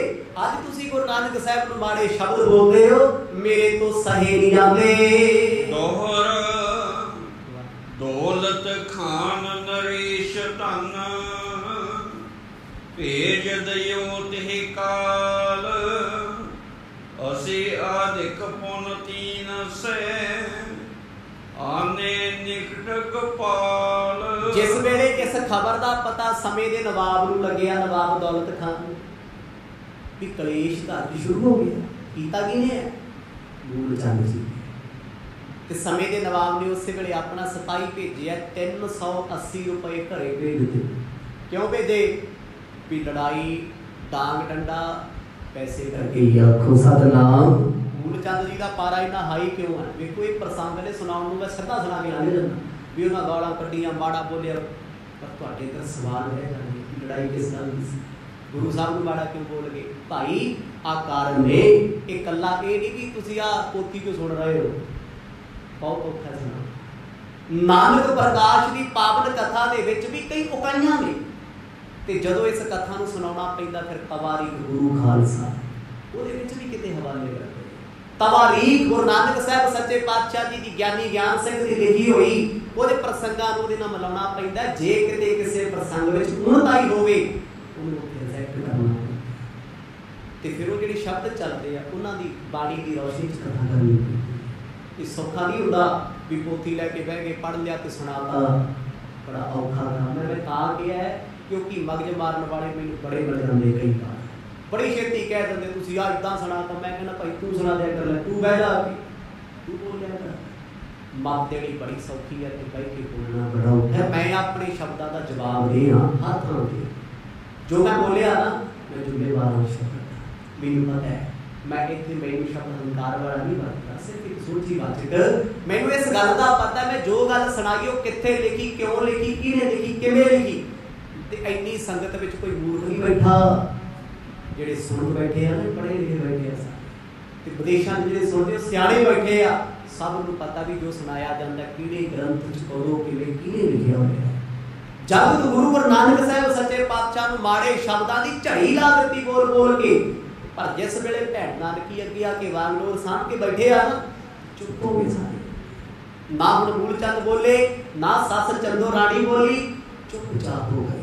ਆਖਣ ਲੱਗੇ ਜੇ ਮੇਰਾ ਵੀਰ ਤੁਹਾਨੂੰ ਕੁਛ ਨਹੀਂ ਕਹਿੰਦਾ, ਇਹਦਾ ਮਤਲਬ ਇਹ ਨਹੀਂ ਵੀ ਇਹਨੂੰ ਸਿਆਣਪ ਨਹੀਂ ਆਉਂਦੀ, ਇਹਨੂੰ ਬੋਲਣਾ ਨਹੀਂ ਆਉਂਦਾ। ਹੱਥ ਜੋੜੇ। ਇਹਨੇ ਨੂੰ ਜਦੋਂ ਮਾਇਆ ਆ ਗਈ ਨਾ 380, ਕਿਉਂਕਿ ਲੜਾਈ ਤੇ ਮਾਇਆ ਵੀ ਸੀ, ਰੌਲਾ ਤੇ ਮਾਇਆ ਦਾ ਸੀ ਨਾ, ਵੀ ਤੂੰ ਫਕੀਰ ਬਣਨਾ ਬੇਸ਼ੱਕ ਬਣ, ਮਾਇਆ ਬੱਚਿਆਂ ਨੂੰ ਦੇ। ਪਰ ਅਜੇ ਵੀ ਮੂਲ ਚੰਦ ਸੰਤੁਸ਼ਟ ਨਹੀਂ। ਉਹ 380 ਤੇ ਖੜਨ ਵਾਲੇ ਨਹੀਂ, ਉਹ ਕਹਿੰਦੇ ਮੈਨੂੰ ਪੂਰੇ ਚਾਹੀਦੇ 760। ਮੂਲ ਚੰਦ ਜੀ ਨੇ ਮਾਇਆ ਕੀ ਕਰਨੀ? ਨਹੀਂ। ਉਹ ਕਹਿੰਦੇ ਦੋ ਪੁੱਤਰ ਨੇ ਤੁਹਾਡੇ, ਬਾਬਾ ਸ਼੍ਰੀ ਚੰਦ, ਬਾਬਾ ਲਖਮੀ ਦਾਸ। 380 ਇੱਕ ਦੇ ਨਾਮ ਕਰ, 380 ਇੱਕ ਦੇ ਨਾਮ ਕਰ, 760 ਪਰਿਵਾਰ ਵਿੱਚ ਦੇ। ਫਕੀਰਾਂ ਨਾਲ ਤੇਰਾ ਲੈਣ ਦੇਣ ਕੀ ਹੈ? ਮਾਇਆ ਤੇਰੀ ਹੈ, ਕਮਾਈ ਤੂੰ ਹੈ। ਫਕੀਰ ਕੌਣ ਹੁੰਦੇ ਨੇ? ਸੋ ਪਈ ਲੀਨ ਜਰਾਮ ਹੱਥ ਸੋ ਦਰਬ, ਜਾਏ ਸਲਖਣੀ ਢਿੱਗ ਦਿਆ ਸਰਬ। ਜਿਸ ਵੇਲੇ ਮਾਇਆ 380 ਆ ਗਏ, ਜੈ ਰਾਮ ਜੀ ਨੇ ਉਹ ਮਾਇਆ ਫੜੀ, ਸਾਡੇ ਸਤਿਕਾਰਯੋਗ ਮਾਤਾ ਸੁਲੱਖਣੀ ਜੀ ਨੂੰ ਸੌਂਪ ਦਿੱਤੀ ਹੈ। ਕਹਿੰਦੇ ਮਾਇਆ ਸੰਭਾਲ। ਮੂਲ ਚੰਦ ਜੀ ਥੋੜੇ ਜਿਹੇ ਕੂਲ ਡਾਊਨ ਹੋਏ। ਇੱਕ ਤੇ ਭੈਣ ਨਾਨਕੀ ਜੀ ਬੋਲੇ ਆ ਵੀ ਮੇਰੇ ਵੀਰ ਨੂੰ ਮਾੜੇ ਸ਼ਬਦ ਹੁਣ ਨਹੀਂ ਬੋਲਣੇ, ਜੋ ਬੋਲਿਆ ਬੜਾ ਹੋ ਗਿਆ, ਹੁਣ ਨਾ ਬੋਲਦੇ ਹੋ। ਅੱਗੇ ਆ ਗਏ, ਕਹਿੰਦੇ ਤੁਹਾਡਾ ਸਤਿਕਾਰ ਕਰਦੇ ਆ, ਇੱਜ਼ਤ ਕਰਦੇ ਆ। ਇਹਦਾ ਮਤਲਬ ਇਹ ਨਹੀਂ ਵੀ ਜੇ ਮੈਂ ਤੁਹਾਡੀ ਵਾਰ-ਵਾਰ ਇੱਜ਼ਤ ਕਰਾਂ ਤੇ ਤੁਸੀਂ ਸਾਨੂੰ ਜੋ ਮੂੰਹ ਆਏ ਬੋਲੋ, ਜੋ ਆਏ ਸਾਡੇ ਬਾਰੇ ਸੋਚੋ, ਬੁਰਾ ਕਹੋ। ਦੂਜੀ ਖੁਸ਼ੀ ਚਲੋ ਹੋਈ ਵੀ ਚੱਲ ਸ਼ੁਕਰ ਆ ਮੇਰੇ ਰੌਲੇ ਪਾਏ ਦਾ ਫਾਇਦਾ ਤਾਂ ਹੋਇਆ। 760 ਚੋਂ ਜੇ 380 ਆ ਗਏ ਨਾ, ਲੈ ਵੀ ਮਨਾ 380 ਕੱਲ ਨੂੰ ਆਏ। ਆਖੋ ਸਤਨਾਮ। ਕਢਾਉਣੇ ਉਹ ਵੀ ਆ, ਇਹ ਨਹੀਂ ਵੀ ਫਕੀਰਾਂ ਦੇ ਨਾਂ ਤੇ 380 ਛੱਡਤੇ। ਕਿਉਂ ਛੱਡਤੇ? ਪੈਸੇ ਸਾਡੇ ਆ, ਸਾਡੇ ਬੱਚਿਆਂ ਦੇ। ਮੂਲ ਚੰਦ ਨੇ ਮਾਇਆ ਕੀ ਕਰਨੀ? ਉਹ ਸੋਚਦੇ ਨਾ ਬੱਚਿਆਂ ਦਾ ਕੁਝ ਬਣਦੇ। ਕਿਉਂ ਸੋਚਦੇ ਆ? ਕਿਉਂਕਿ ਕਿਤੇ ਨਾ ਕਿਤੇ ਉਹਨਾਂ ਨੇ ਗੁਰੂ ਨਾਨਕ ਸਾਹਿਬ ਤੋਂ ਆਸਾਂ ਛੱਡ ਦਿੱਤੀਆਂ ਨੇ ਵੀ ਇਹਨੇ ਜੀਵਨ ਵਿੱਚ ਹੁਣ ਫਕੀਰ ਬਣ ਕੇ ਜੰਗਲਾਂ 'ਚ ਫਿਰਨਾ। ਆਖੋ ਸਤਨਾਮ। ਜਦ ਬੰਦਾ ਕੋਈ ਕਿਸੇ ਤੋਂ ਆਸ ਲਾ ਲੈਂਦਾ, ਉਹ ਕਹਿੰਦਾ ਫੈਸਲਾ ਇੱਕ ਪਾਸੇ ਕਰ ਦਿਓ, 760 ਦੇ ਦਿਓ, ਅਸੀਂ ਤੈਨੂੰ ਕੁਛ ਨਹੀਂ ਕਹਿੰਦੇ, ਘਰੇ ਆ ਨਾ, ਜਿੱਥੇ ਮਰਜ਼ੀ ਫਿਰ ਆਪੀ ਸਮਝ ਆਊਗਾ। ਜਿੱਦਾਂ ਪਤਾ ਲੱਗੂ ਬੱਚੇ ਪਰਿਵਾਰ ਕੀ ਹੁੰਦਾ ਹੈ। ਕਿਸੇ ਫਕੀਰ ਨੇ ਬਾਂਹ ਨਹੀਂ ਫੜਦੀ ਤੇਰੀ, ਫਿਰ ਆ ਕੇ ਕਹੇਗਾ ਮੇਰੇ ਬੱਚੇ, ਮੇਰਾ ਪਰਿਵਾਰ, ਸਭ ਕੁਛ ਮੇਰਾ ਹੈ। ਸੋ ਸਮੇਂ ਦੀ ਸਮਾਪਤੀ ਹੈ ਜੀ। जो कुछ भी होगा, क्योंकि ये काम होर गहरे होते जाएंगे। ये क्यों वरत रहे हैं? मैं पहला बेनती करते हैं, जे ये कुछ गुरु साहब ना वरताउंदे ना ते घर परिवार ते बच्चे कदे सतगुरां नूं उदासी ते निकल ना दिंदे, कदे ना जाण दिंदे। जदों ना वेखना है कि साडे कहणे तो बाहर है, बापू जिथे मर्जी जावे सानू तो अपनी मौज दा मालिक है। किते ना किते ये सिखाउणा पैंदा है, समझाउणा पैंदा है भी सानू परवाह किसे दी नहीं। अगला कहंदा जे तू साडी परवाह नहीं करदा असीं तेरी क्यों करिए। जे गुरु नानक साहब महाराज ये चोज ना वरताउंदे, एक कारण हुंदा, लॉजिक हुंदा खेडां दा, ते परिवार ते बच्चियां ने मर्द नूं दरवाजा नहीं सी टप्पण देना भी सच्चे पातशाह पिता जी असीं तुहाडे बिना एक पल नहीं रह सकदे। यही कारण असीं गुरु साहब परिवार नाल मोह नहीं करदे, नेहो नहीं करदे, ना पत्नी नाल नेह कीता, ना बच्चियां नाल कीता ते ना मापियां नाल कीता। उन्हां नूं पता है असीं दुनिया तारन आए आ, परिवार पालण नहीं। आखो सतनाम। जिवें जिवें खेडां वरतणगीਆਂ बड़ी शरधा ते भावना दे प्रसंग ने, कल दे दीवाना ते सरवण करांगे। वाहे गुरु वाहे गुरु वाहे गुरु वाहे